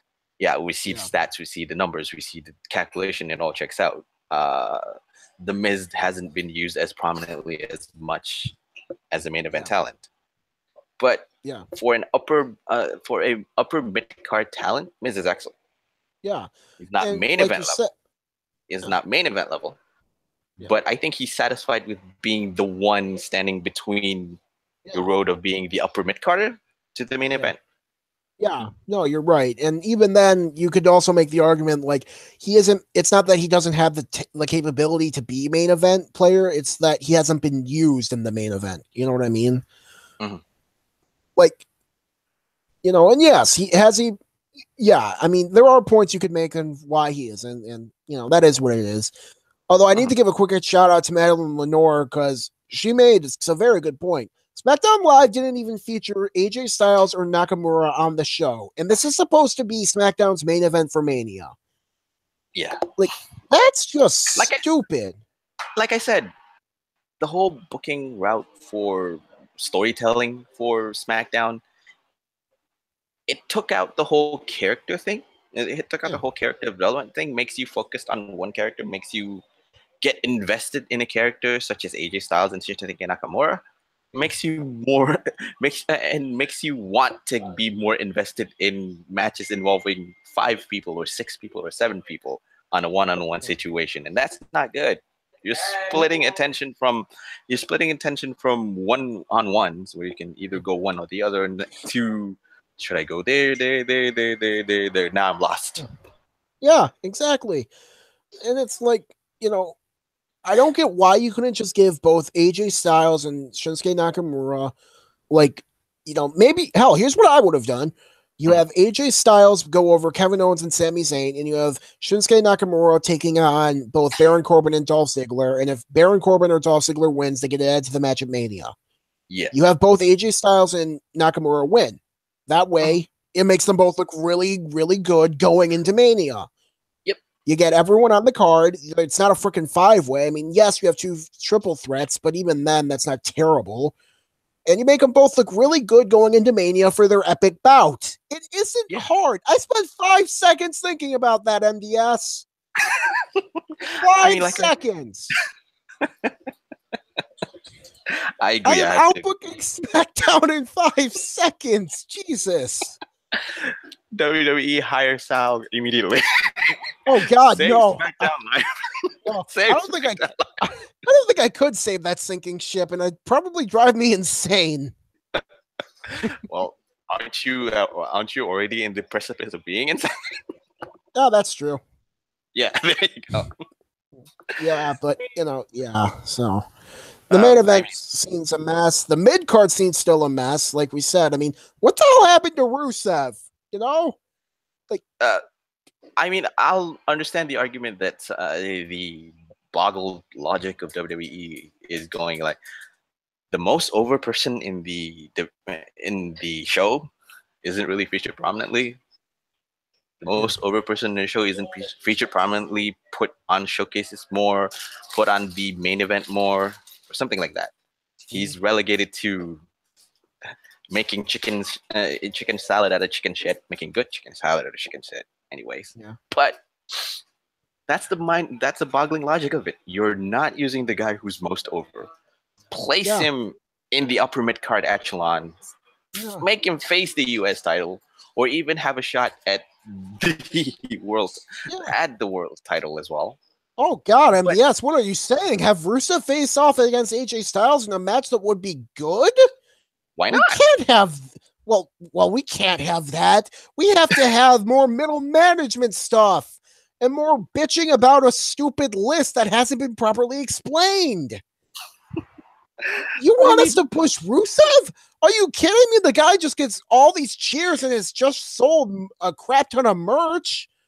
I don't know what you're thinking. In my logical mind, it prints more money. It gives you more to spend. Oh, what more money? Oh, come on, MDS. But we're not making money the way we want to. I think this is the time where I check out. Okay, so I'm handing my letter of resignation. Yeah, exactly. This is where you're just like, wait, what? Wait, no. I mean, seriously, I don't. You're right. I don't get this. You're right. You know what I mean? I mean, it's not like SmackDown doesn't have some good people. They do. They just focus on all the bad ones for whatever reason. And it's just, I mean. Like I said, they tend to put the focus away from the people who are supposed to be the focus. Yeah. And put them in people who are not yet developed, not fully developed their characters, or we're just over. I don't care about them. I don't care about this guy. Yeah. Please create more interest for me on that guy and I'll invest my interest on it. But as of now, they're doing the exact opposite. I don't know. Maybe I think maybe you're right. Rusev Day might just be the 2018 Fandango. Yeah, maybe. I hope not, because I mean, he's good, and I mean, I just the most that I know, the most that I see, the most that I know about Rusev is that he has comedic chops. Yes. When he's invested in the character, he invests in it fully. He's a method actor in a sense, if you want to say that. Yes, I feel like that's a very apt comparison. Yeah, he delves deep into the character, makes you want to believe that he is the character, even if it's a comedic character, anyways. Yeah, he gives it his all. Yeah, and somehow we see it, and he gets over. Yeah. The only problem is creative isn't really saying it. He's a guy who's steeped in wrestling comedy. Let's put him in comedic wrestling skits. That's it. Yep. Even though he's actually a very good ring wrestler too, it's like unbelievable, isn't it? It is. I mean, it is. He's a good wrestler. He looks the part. He was once billed as one person who's centrally focused in the Raw main event scene, who wants the title, and yet here he is now. Even though he's busy making excellent chicken salad out of this chicken shit that he's been given. Yeah, and it's just like they still won't.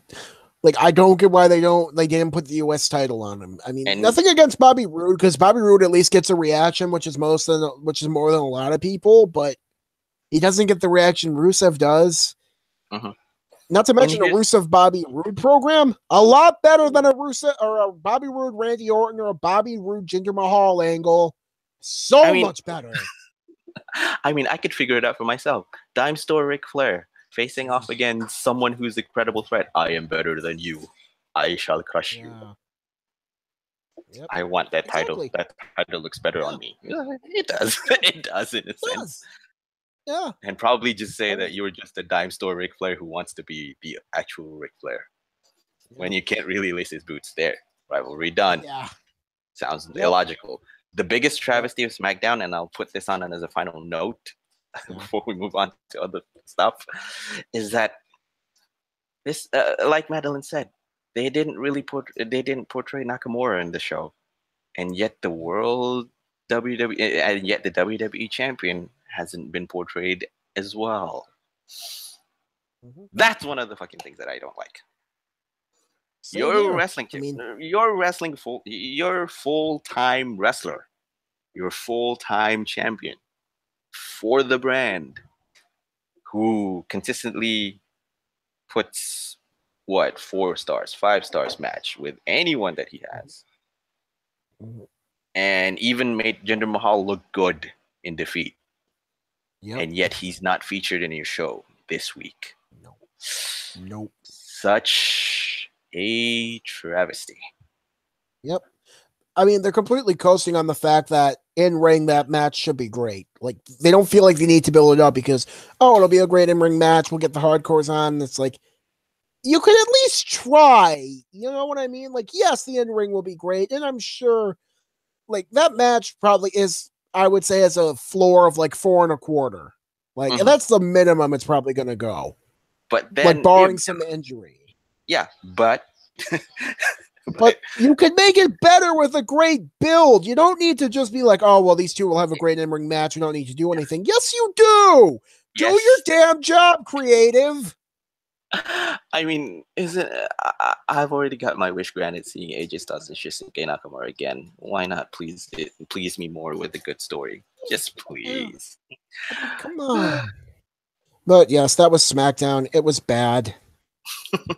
Good question. What's Nakamura going to do at Fastlane? Sit ringside? I don't know. That is a good question. Here's a good answer. Here's a good answer. Point at the WrestleMania sign again. Yes. Yes. Always a good time. Just point at the WrestleMania sign. I mean, maybe they'll have him against Rusev. I don't know. Yeah, probably create some sort of build to the whole thing. Like you said, create some sort of build to the whole thing. Just Yeah. Why should we get invested? Why should the casuals get invested in a Nakamura styles setup? For most of Good. us who, yeah, for most of us who knows, for most Yeah. of us who knows both We of the know. body of the work. Yeah, we know why we're gonna get into it because we've seen their body of work. Like, if Mhm. you're a casual who's hardly seen their body of work, yeah, that's a great question. Why would they get into it? Yeah, Like, you give need a them a good reason build. too. Yeah, you Yeah. need a good build. Wrestling is simple. Create the rivalry, Yep. create the story, make it simple. Probably if you don't Yeah. really want to dig at the history of NJPW or whatnot, okay. I've been eyeing the title. You're the face that runs the face. You're the face that runs the place. I'm the Yeah. challenger. Yeah. Yeah, I just Yeah. need It's that. like, yeah, hell, you could even say, I've beaten you before in other places. I've proven I'm better than you everywhere else, but now I want to prove it here. You Mm. know? Yeah, if you I want to mean, go the whole history route, yeah, you want to hold the yeah, history and the AJPW route, yeah, understandable. yeah. And even like you said, you could even do it without it. It's not, and that's again, this took us what, a minute tops to A minute do? tops. A minute tops too. Yeah. Yeah. Hey, guys, it isn't hard. Wrestling booking is easy. Yeah. Uh, Please hire. let's talk. Please don't hire us. Please don't hire us. Yes, please don't hire us. Just, although you can send us money if you want to, we're not against that. Oh well, the sad news is that yeah, we didn't get the WrestleMania press passes, so we're not going. Oh, That's damn, that I think sucks. that's the I think that's due to the effects of us actually just bashing Yeah, WWE. I know. Yeah, it's just, Usually oh, this sucks. This sucks. Nope. this, Uh, this sucks. Oh, Royal that's all Rumble was right. fine. Royal Rumble was fine. TLC. Yeah, it's like, that's garbage. That's garbage. Yeah, that was all right. Garbage, garbage. Meh. eh, But let's talk about something that wasn't garbage, like Raw, my friend. yeah, sure. Again, I'm surprised. I'm being boggled here. Raw is actually good again Yep. for the second time in a row. Yep. How did we get here? Well, I mean, Braun Strowman playing a large stand-up bass like a guitar. I mean, that'll always make it an A+ show, my friend. I mean, Braun Strowman doing Braun Strowman things. And I'm not invested. And I'm not invested. Yeah. Someone slapped me Yeah, for seriously. saying that. If that ever happens, I will. I will find you. I will fly my ass over to Japan and I will find you and I will be like, come on, man, get your stuff together. Let's go. And a slap. Yeah. And just a slap. But yeah. Yeah. And then you can take me Just, around sightseeing and all that. yeah. Get your shit together. Yeah. Let's go to the nearest onsen or the nearest Yeah. Yeah. Smack. smack. Sure, yeah, it's fine. Okay. I mean, again, like I said back, I mean, Raw's been good for months. Get with the times. I am getting with the times. I'm sorry. No, you're Yes, fine. I'll say no. Madeline is saying in the chat, Raw's been good for months. Get with it. Yes, I'm gonna sit. Okay, fine. I'll move my chair to sit down next to the agreeers of Raw being good this past few months. Yes, yeah. Yeah. I mean, if you want to compare compare Raw to bullshit middle management on SmackDown, yeah. Yeah. Yeah, no. I mean, Raw has been comparatively good compared to SmackDown for quite a while now. And it's, like I said earlier, the main issue with Raw is the 3-hour time limit or time. Yeah, the 3-hour time window, the duration of the whole show that forces us to get invested for about 3 hours on the same old shit. Yeah. But yeah, if it was good, yeah, we could be invested in the 3-hour show. It's just too long. Yeah, I mean, it is. Like, I get why they do it. It's because, USA is paying them a crap ton of money to air that 3rd hour. So it's like, I don't blame them for doing the 3rd hour. It's just, I feel like even WWE knows that the 3rd hour really is killing them because they don't really try all. I shouldn't say they don't try, but they tend to say most of like the big stuff for the first 2 hours. Yeah. I mean, So, okay. Let's take it on a sports window kind of thing. American football, as I recall, usually sits out for about 3 hours, correct? Yeah.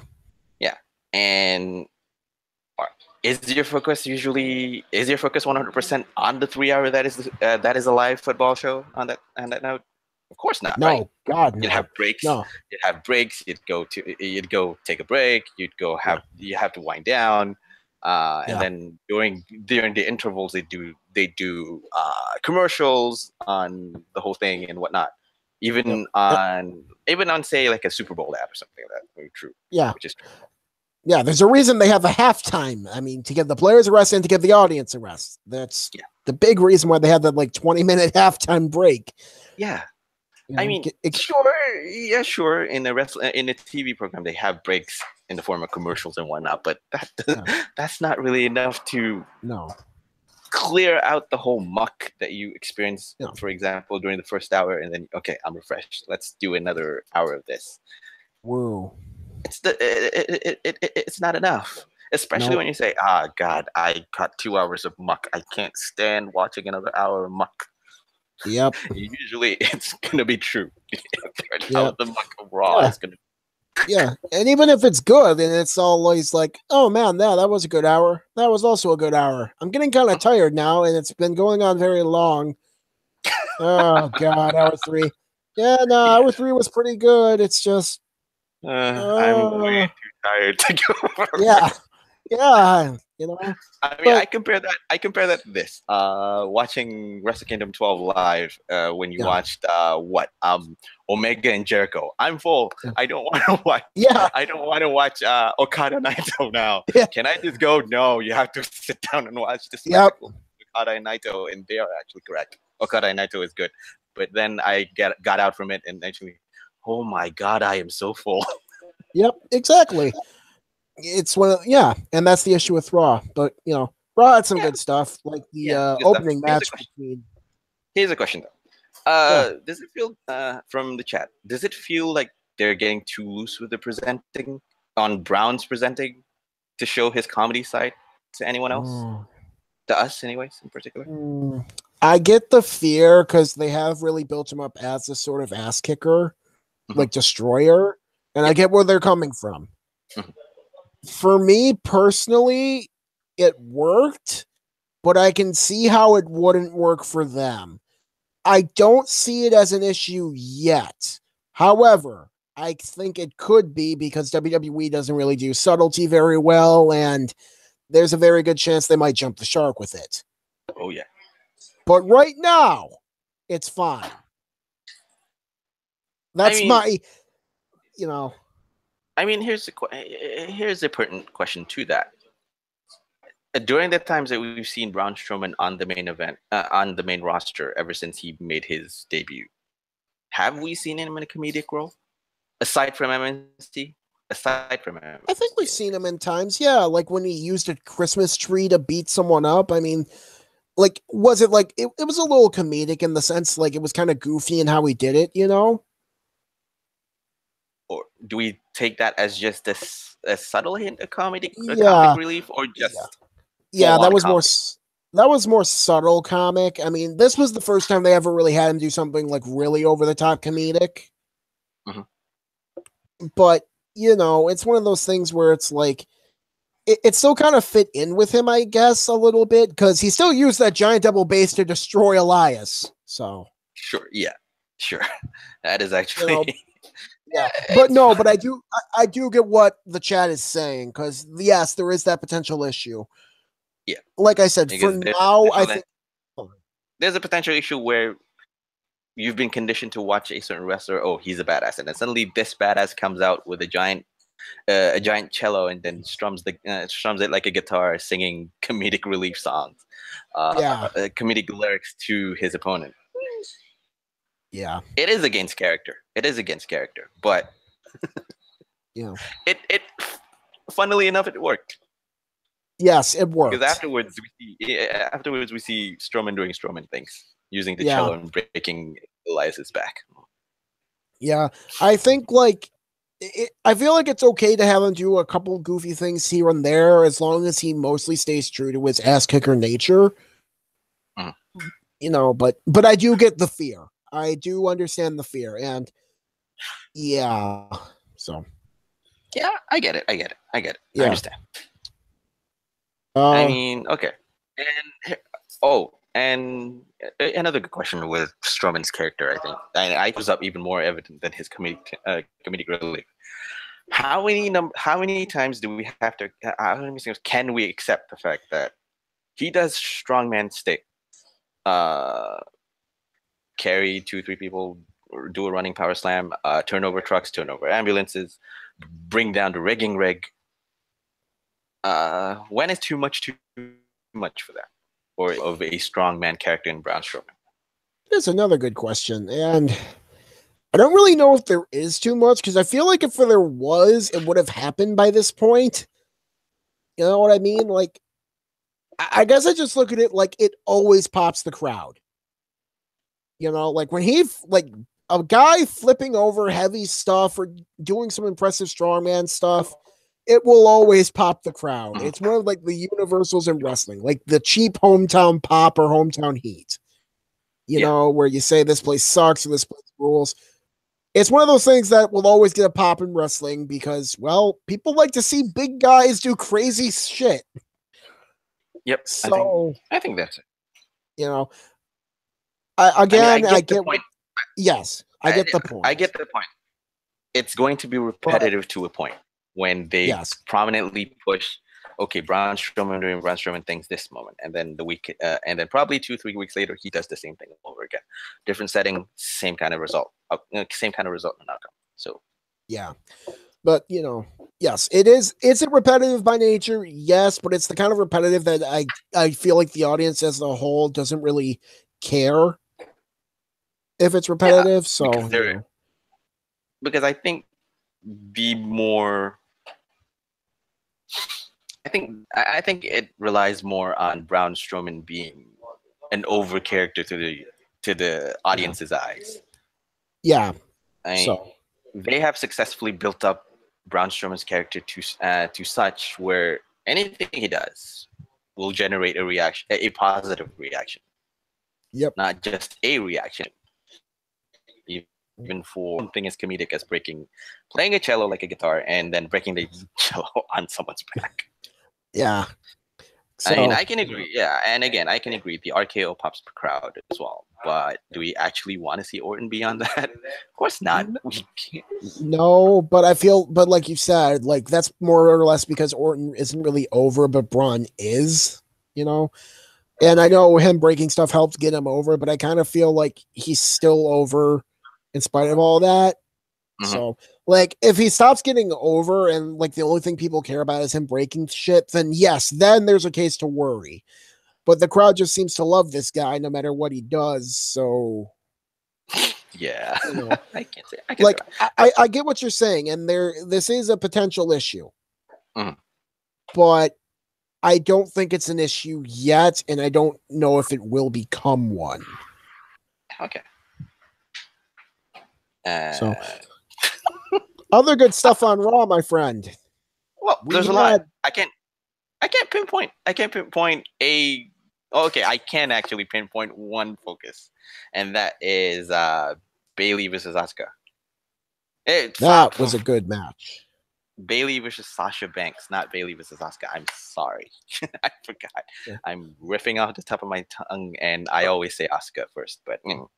That was because I am conditioned by Taker to do that. Yeah, you meant Sasha, right? Yes, I meant Sasha. Bayley versus Sasha Banks. Yeah. That was excellent. Yep, that was just excellent. Yep. I mean, we talked about enough about how Bayley's being treated on the main roster, and the flip of the switch that is Sasha as a whole. Yep. These two, when paired together, they are incapable of having a bad match at this point. They can't do, even if they want to, they can't really do a bad match at this point, I believe anyways. Yeah, no, I don't think those two could have a bad match with each other. It would just, like, they would have to try harder to have a bad match with each other than to try and have a good match with each other. Even if they and want to make the match suck, could still turn out to be it's good. That's decent. Solid, yeah. Yeah, no, you're right. And I mean, crazy thing about this match too, Bailey, the hometown face, won. So Ooh, yeah, surprising. She won. yeah, And yeah, she actually proved her point last week that she can actually beat Sasha Banks. yep. And she And did. yeah, and this is just a really good. This was a really good match. Just got a lot of love for this. I mean, Yeah. the women on Raw have been putting on some great matches. I mean, hell, we had 3 weeks in a row. Sasha Banks, Asuka, great match. Bailey, Asuka, great match. Sasha Banks, Bailey, great match. And if you notice this, the whole feud, I don't know whether I want to say a feud or just the whole story point of this. The whole story point of this is centered around Asuka, Sasha Banks, who wants to defeat Asuka, Bailey, who also wants to beat Asuka, but again, think of it as Asuka as the title, and these two women are fighting for the title. That's it. It's just simple. It's just freaking simple. It's simple storytelling. They each want to be the person to break Asuka's streak, and now they're competing with each other to see who's better between them because she beat them both, and it's like we said, simple storytelling. It works wonders. And you want added nuance? Bailey told Sasha, I know I can beat you. And then she did. And it's not hard. I mean, hell, they're building up Asuka really well for her eventual title shot too. She's running roughshod over the entire division. Great. Sure, sure. There's always an argument where the whole Asuka having a streak is kind of like having an albatross around her neck, but that's out of I think that's out of Raw's control and more on NXT's control, where they somehow unexpectedly built Asuka up, and then having her have the streak even before she entered the main roster. I think that's where WWE shot themselves back. Yeah, but I digress. The match was good. Great. What happened afterward was good as well. Yeah.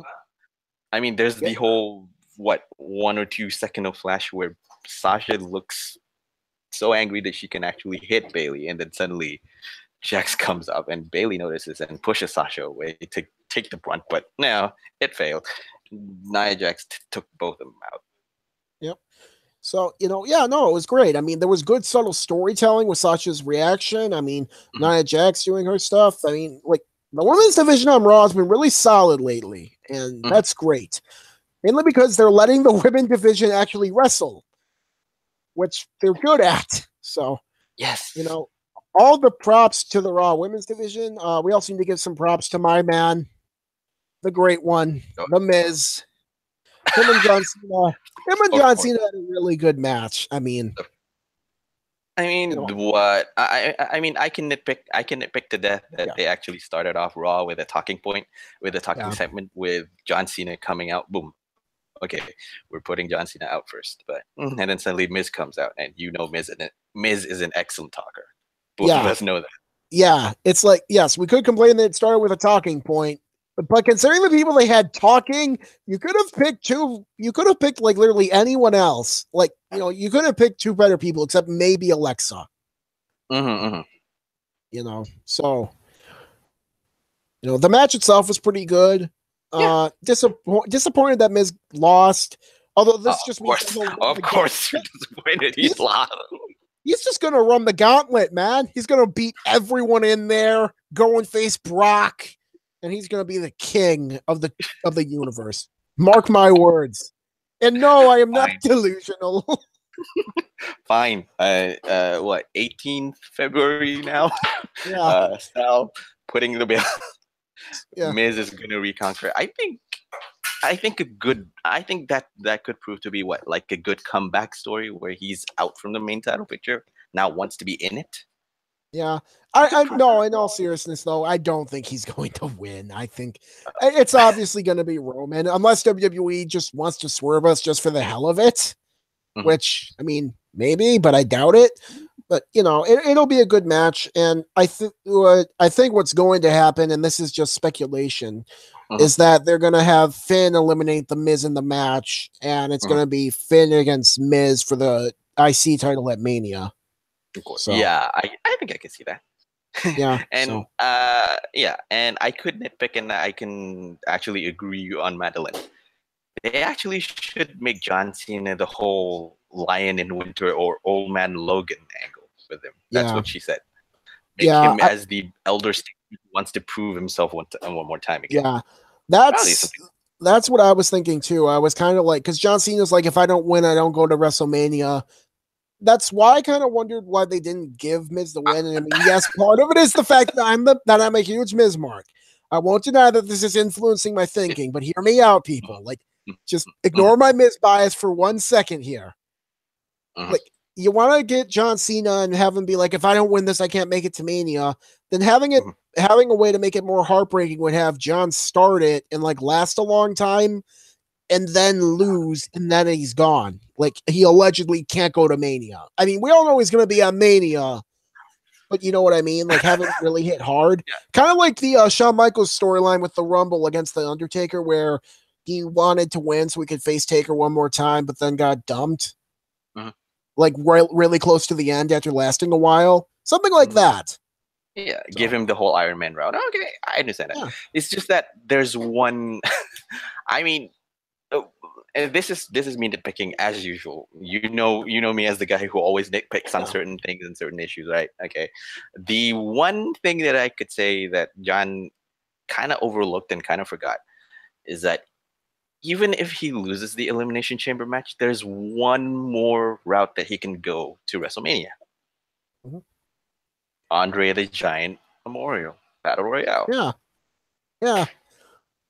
You know, yes. I mean, you're right. Okay. And like, I mean, okay, it's been downplayed. I mean, people are not talking about the Andre the Giant Battle Royale Memorial a lot, but it's a way to go to WrestleMania. Yes, exactly. Yes. I mean, and like I was talking with a friend of the show, Curtain Jerker, George, about this. Like, you know, like he pointed out, he's going to Mania. Everyone on that card is going to Mania. Fandango is going to be on the card at Mania. Yeah. Like, you know what I mean? Surprising. Which is surprising to say the least, but yay! Yeah. Fandango going to Mania. Tyler Breeze going to Mania. Yeah, I mean, he'll probably be in the Andrea in some way, shape, or form. You know what I mean? It's one of those things where it's like someone is going to be in the, like, pretty much everyone is going to be at Mania. Like, most of the main roster talent is going to be on the card in Mania in some capacity. Yes, I agree. And so John's like, this is my only way. It's like, dude, if I lose this, there's no WrestleMania for me. I'm tempted to reach out into the into my laptop screen and just pull him and knock him on his head. Hello, John. Yeah, Andre the Giant Battle Memorial Royale. Yeah, you forgot. Think, John Cena. Think. Yes. You know nothing, John Cena, or Jon Snow in this case. You know nothing, Jon Snow. Oh. Wait, how did Ygritte say, you know nothing, Jon Snow? Something like that. Yeah, exactly. It's just like, it was a little much, but, you know. Yeah, like I said, it's a little much. But at least it's good. It promotes the next match that happens, which is John Cena versus The Miz, and it was awesome. Yep. Other stuff that happened was Finn Balor and Seth Rollins defeated Bray Wyatt, thank Christ, Matt Hardy, and Apollo Crews. And Finn Balor and Seth Rollins are now in the Elimination Chamber with 7 people. Okay, fine. I'll be... Again, I'll stick to my guns to say that putting too many ring with a clear focus in mind kind of like diminishes the whole focus of the whole people as a whole, of each of the characters as a whole. It's just that for one, I have to put on a preface for this one. Based on my notes, I took this before the whole Facebook Live or WWE Network tweet came out that both Finn Balor and Seth Rollins is going to go into the Elimination Chamber match. Okay. Which again, like I said, diminishes the focus, but makes it a little bit more interesting. How are they going to put into the ring, into the pod? Yeah. Are they going to pair like Finn Balor and Seth Rollins in one pod, or Yeah. are they going to start three people in the ring at one go, and then wait until each of the two people in one go, and then wait until each of the five comes out from the pods? Well, Yeah. I haven't figured it out yet. But it's an Yeah. interesting thing to think about. Yeah. No, it is. But I love the match. But okay. Yeah. No, with that preface out, I love the match. Yeah, no, the match was good, and I don't really mind there. I'm having 7 people in the match too much. Like, yes, it is a bit much. Although I get the feeling, and this is just me speculating, mainly because of Jordan's injury, that I don't think they had originally planned for Seth Rollins to be in the match, but they kind of wanted to get him in there to have him do something. You know? I'd say you're correct on the assumption, because I think initially their plan was to want Seth Rollins and Jason Jordan have a feud leading up to WrestleMania. Either a feud or some sort of so they storyline. probably. Yeah, so I would imagine that they would have had like a rematch for the tag titles against the Bar in some capacity at this pay-per-view. Something went wrong, and that would lead to the breakup in the match at Mania. So with Jordan being too hurt to wrestle, and out and recuperating, surgery, they had to work a storyline.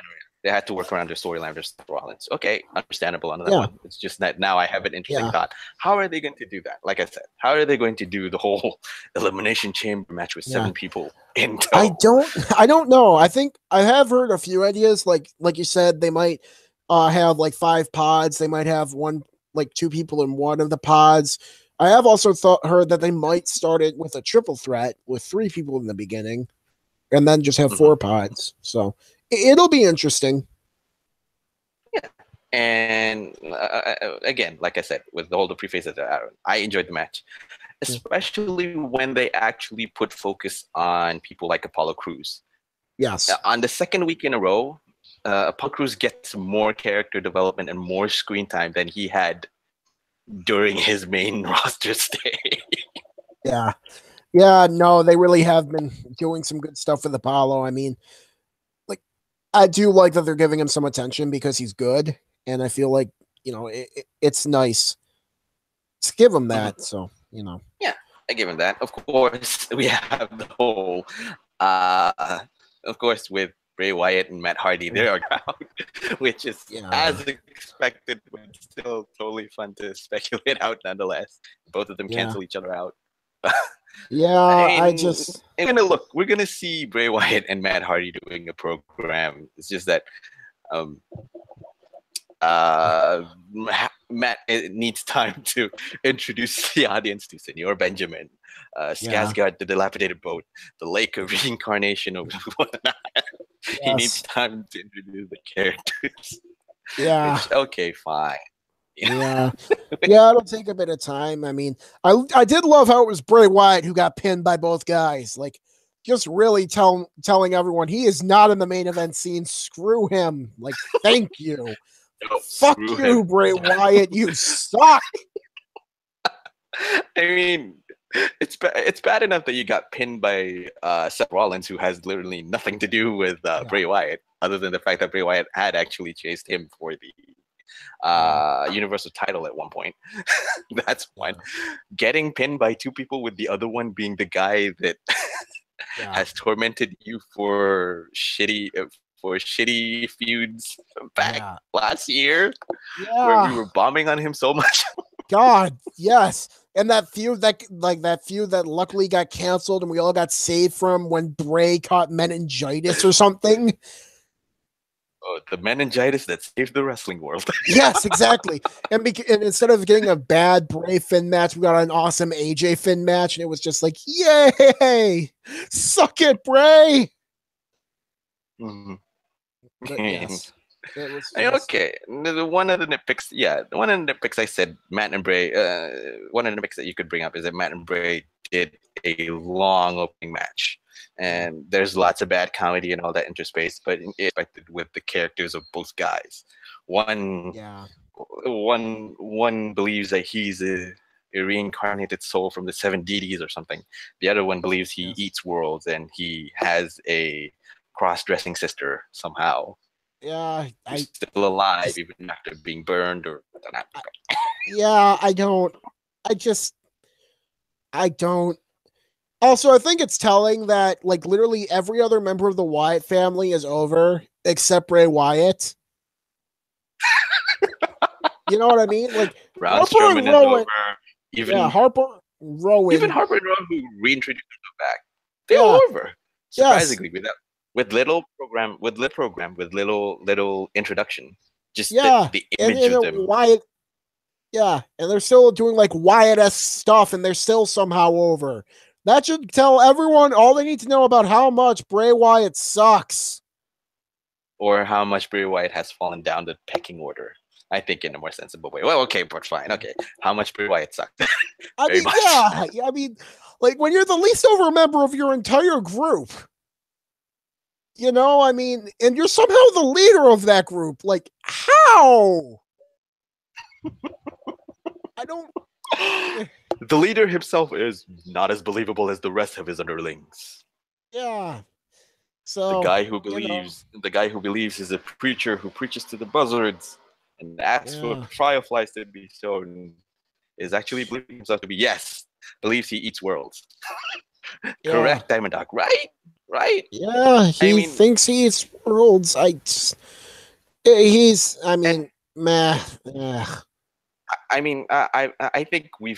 think all of us is already. Yeah, we've slammed Bray enough. Because he used to be good. We're so invested in the guy that suddenly something happened. Just something happened. Yeah, what that thing is, I don't know. Yeah, I think I kind of. I don't know. I mean, yeah, but okay. Going down to the rest of the card, the only, I think I can't say this is a bad spot because it wasn't bad. It was just average. Is the whole Absolution versus Alexa Bliss and Mickie James? Okay. Yeah, that was pretty average. The positive that I can say about that is that Deville and Rose look like they're developing. Yeah, they're developing good. Yeah, they are. They're working cohesively as a team. It's just that by now, I think our focus on the Absolution and Riot Squad to an extent has just been shot. They don't know what they're doing with them. Really, I get that feeling. Yeah, I get that feeling too, because it's more on the side it's more evident on Riot Squad, not so much with Absolution. Probably because we're still having the whole veil of Paige not being there, Paige not being physically able to hanging over the Absolution. Yeah, but I'm tossing that aside. I'm tossing that curtain aside just to make clear. They look better. They look the better of the two. Yeah. Even if you mix Ruby Riott, Sarah Logan, Liv Morgan, Ruby Riott, Liv Morgan combination of the tag. Somehow Sonya Deville and Mandy Rose, who's a product of the PC, is better than the indie darlings. Yeah. Well, minus Liv Morgan. Yeah. No, you're not wrong. They did look better this week. I mean, I think it also helps the fact that, they're on Raw and not SmackDown. So, that helps a bit at least. But I can understand. Right. That's how. Yeah. But, nice hot take. Sonya is going to get over before Mandy Rose. I can see it. Yeah. Actually can. I can actually say, yeah. Yeah. And there's another point about Bray Wyatt. The promo where Bray said to the Shield when they had a feud with Shield, send whoever you want, just don't send whoever you want back. Yeah. That was a good promo. How compelling was that? Promo. That was a good promo. It's a shame all he ever talks about is nonsense now. Because back then we were so invested in what he was saying because we had to figure out, okay, what actually is he saying? And yet he still keeps on point with what he's going to say. Now he just rambles. Yeah. And okay, thank you, Bray Wyatt. Now I'm lost. Please give me the buzzer so I can go back. Yep. Go back to my car and drive myself off. Yep. Exactly. So yeah. But again, like I said, and on a wrapping point for Raw was good. Yes. Raw was good. Nothing much to nitpick about Raw. Right? Yeah. Nothing few nits to pick, but even then, it was far better than SmackDown. Far better. 2 weeks in a row now, I think, or for to some months now. Yeah, no, it has been months. I mean, SmackDown's just been abysmal. Like, I'm glad I didn't watch SmackDown live, to be completely honest, because like I see everyone my God, this is so bad, this is so stupid. I'm like studying for my test while checking Twitter. I'm just like, wait, what happened? And they explain it, and I'm just like, I am so glad I am not watching this show right now. I am so glad you make a sensible life decision to study for your exams rather than waste 2 hours watching SmackDown. Good for you, Sal. Good for you. Well, I mean, I need to study for Nihongo Reikishi, so. A little bit trickier than your standard Japanese paper, but yeah. Yeah. So, Yeah. Should we touch on NXT before we wrap up? Before we finish off? Yeah, if you want to touch on that, I didn't see any of it. So, but if you want to touch on it, go for it. Okay. Those were the highlights I didn't have the time to catch. So. Okay. Never mind. Because I touched it on once where I gave an example of what actually happened this week NXT, where Aleister Black came out and Killian Dane came out, made the storyline simple, just to create the rivalry a little bit more interesting. Start off the feud between Killian Dane and create Killian Dane and the Aleister Black on a program segment, which is good. That's how that should be a fun program. Build. Yeah, that's how you're supposed to build a story. Just make it simple. I think George sums it best on this week's episode, on this week's podcast episode for them and Chris. The simplest things that he loves to just watch two people wrestle each other to see who's better. Yep. That's it. Yep. Wrestling is simple. We're always going down to the mantra that wrestling is simple. It is. WWE tends to make complicated things. Well, now I think some sections of WWE wants to make it complicated. Yeah. It's a good example of the KISS method. Just keep it simple, stupid. Yeah. Keep it simple. And there's not much. And I really have to. Okay, this is going to be a first of firsts. If it's going to be a first of first, I'm gonna have to praise Adam Cole. I'm gonna have to praise Roderick Strong. Actually, not Adam Cole. Oh, Roderick Strong. Okay, I can accept Roderick Strong praise. Not Adam Cole, but Roderick Strong. That's fine. Shitty Little Boots can get some praise. I mean, they started off with what? Pete Dunne versus Roderick Strong. For the first segment of NXT, they started off with a match between the UK champion and Roderick Strong. And if you remember, watch this. Yeah, okay. And if you remember back when we were doing the Golden Bullet Awards, when we were doing the Golden Bullet Awards, I compared Roderick Strong with Adam Cole in terms of averageness but more on Roderick Strong because he's a good wrestler. It's just that his character is forgettable, average at best. There's the comparison of Mr. Average. He's average character-wise. Now, coming into this week in NXT, I have to swallow my words. And say, okay, character work aside, Roderick has been putting consistent performances as a wrestler, I think, during the past several months. And I can attest to that because he is a good wrestler. He knows how to work. And pairing him up with Pete Dunne. Yeah. Wow. Yeah. It's almost like when you play to people's strengths, it works out well. Mind-boggling, isn't it, when you do that? Yeah. I deign to say that people sometimes forget about this. Only stupid people will have to forget that when you play to someone's strengths, they get the best results. Yep. Yeah. Crazy. Crazy. I mean, that again, there's not much to pick. Of course, I have to say, of course, when talking about NXT, then I have to touch on Kairi Sane, who made her comeback by attacking Shayna Baszler when she and Ember Moon were having a match together, and Baszler was looking like a badass who legitimately can hurt people when she's putting her attack focus. She focuses her attacks on Ember Moon's injured arm, and just when that happens, as to not aggravate the injury even further, Kairi Sane makes the save, attacks Baszler, puncture of her own, and basically saves Moon from further destruction on the by the Queen of Spades. So I'm okay. Back when I was saying that multi-man matches or multi-person matches can work under the right circumstances and the right story, this is one of them.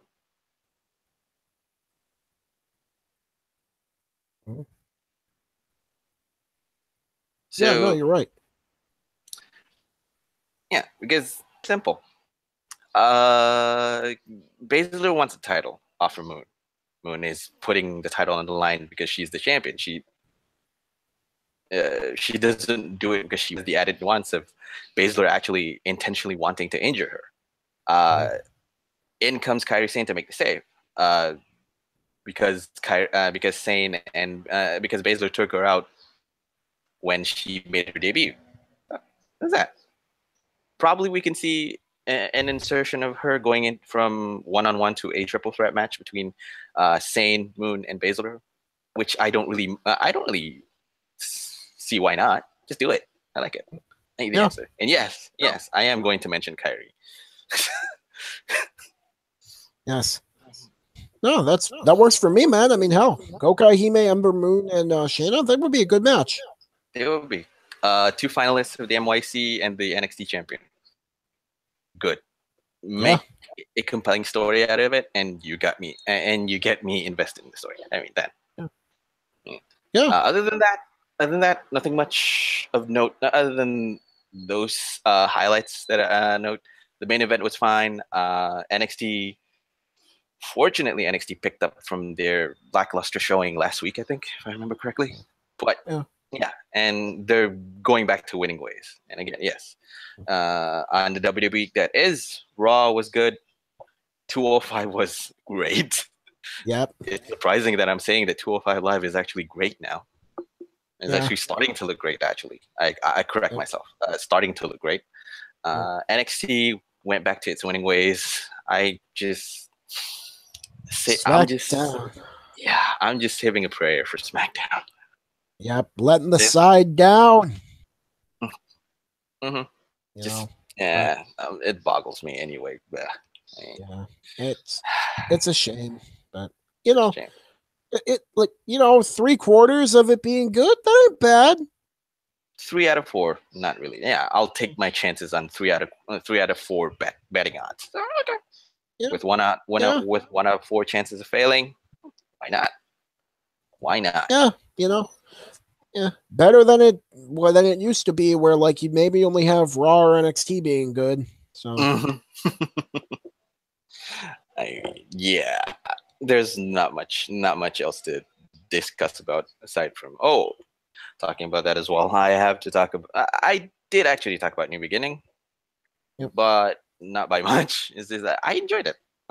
Just on a whole note, I think people are already talking a lot about it. I enjoyed it. Unfortunately, I caught New Beginnings just when they were when they were putting Takahashi versus Hiroki Goto, and that image of him, and I actually commented a little bit funny on that one. Goto, did you actually get those beats from Goken or Goki or? I mean, the introduction of the beads doesn't really do much. Yeah. Beats doesn't do much, and I had to correct myself. It's actually Goto versus Evil. So, Yes. but again, uh, the introduction into Beats doesn't really do much, and you wearing it back again just to show that I am a fighting champion with Yeah. blood in my mouth. Uh, compelling image. Yeah. Ultimately, doesn't really. Yeah. Yeah, no, that giant bead necklace thing. Yeah, it's like I Just guess. drop it. Just Yeah. drop it. Drop it. Yeah. Oh, wait. Stop. Nope. No, stop. Stop. Bad. Bad Goto. Bad. Bad. So, Yeah. and of course, Takahashi versus Osprey. Say what you want Yeah. about Osprey because people are. I know people love to comment about Osprey, whatnot, and what, especially with his case, what no selling or just not really living up to bringing up his part in a wrestling match. Yeah. I point you to it. I point you to a section, to a part of the match where Takahashi throws Osprey over his shoulders and to the guardrails behind him, and Yeah. that does that not see and does that not look like he's giving his all? Like Osprey is actually giving his all. That proves Oh that yeah, he's no, giving his Osprey. all. Yeah, no, Osprey usually does. I think. I think it's I more think that I he thought that gets was a back. good match. Yeah, me too. I mean, again, of course, I have to apologize to you because Lij lost 3-0. Yeah. It's okay, Yeah. fine. I guess they're trying to, but I guess they're trying to do something compelling about that. But well, and this is a true thing that I experienced on the Twitter timeline when they were talking about when the Japanese folks are talking about New Beginning. They're actually saying, okay, what is the translation of Kazuchika Okada to English? You know what's the answer? Kazuchika Okada. Nope. Yeah.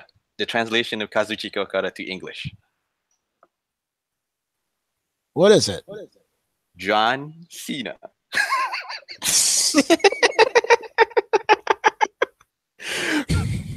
Oh, jeez.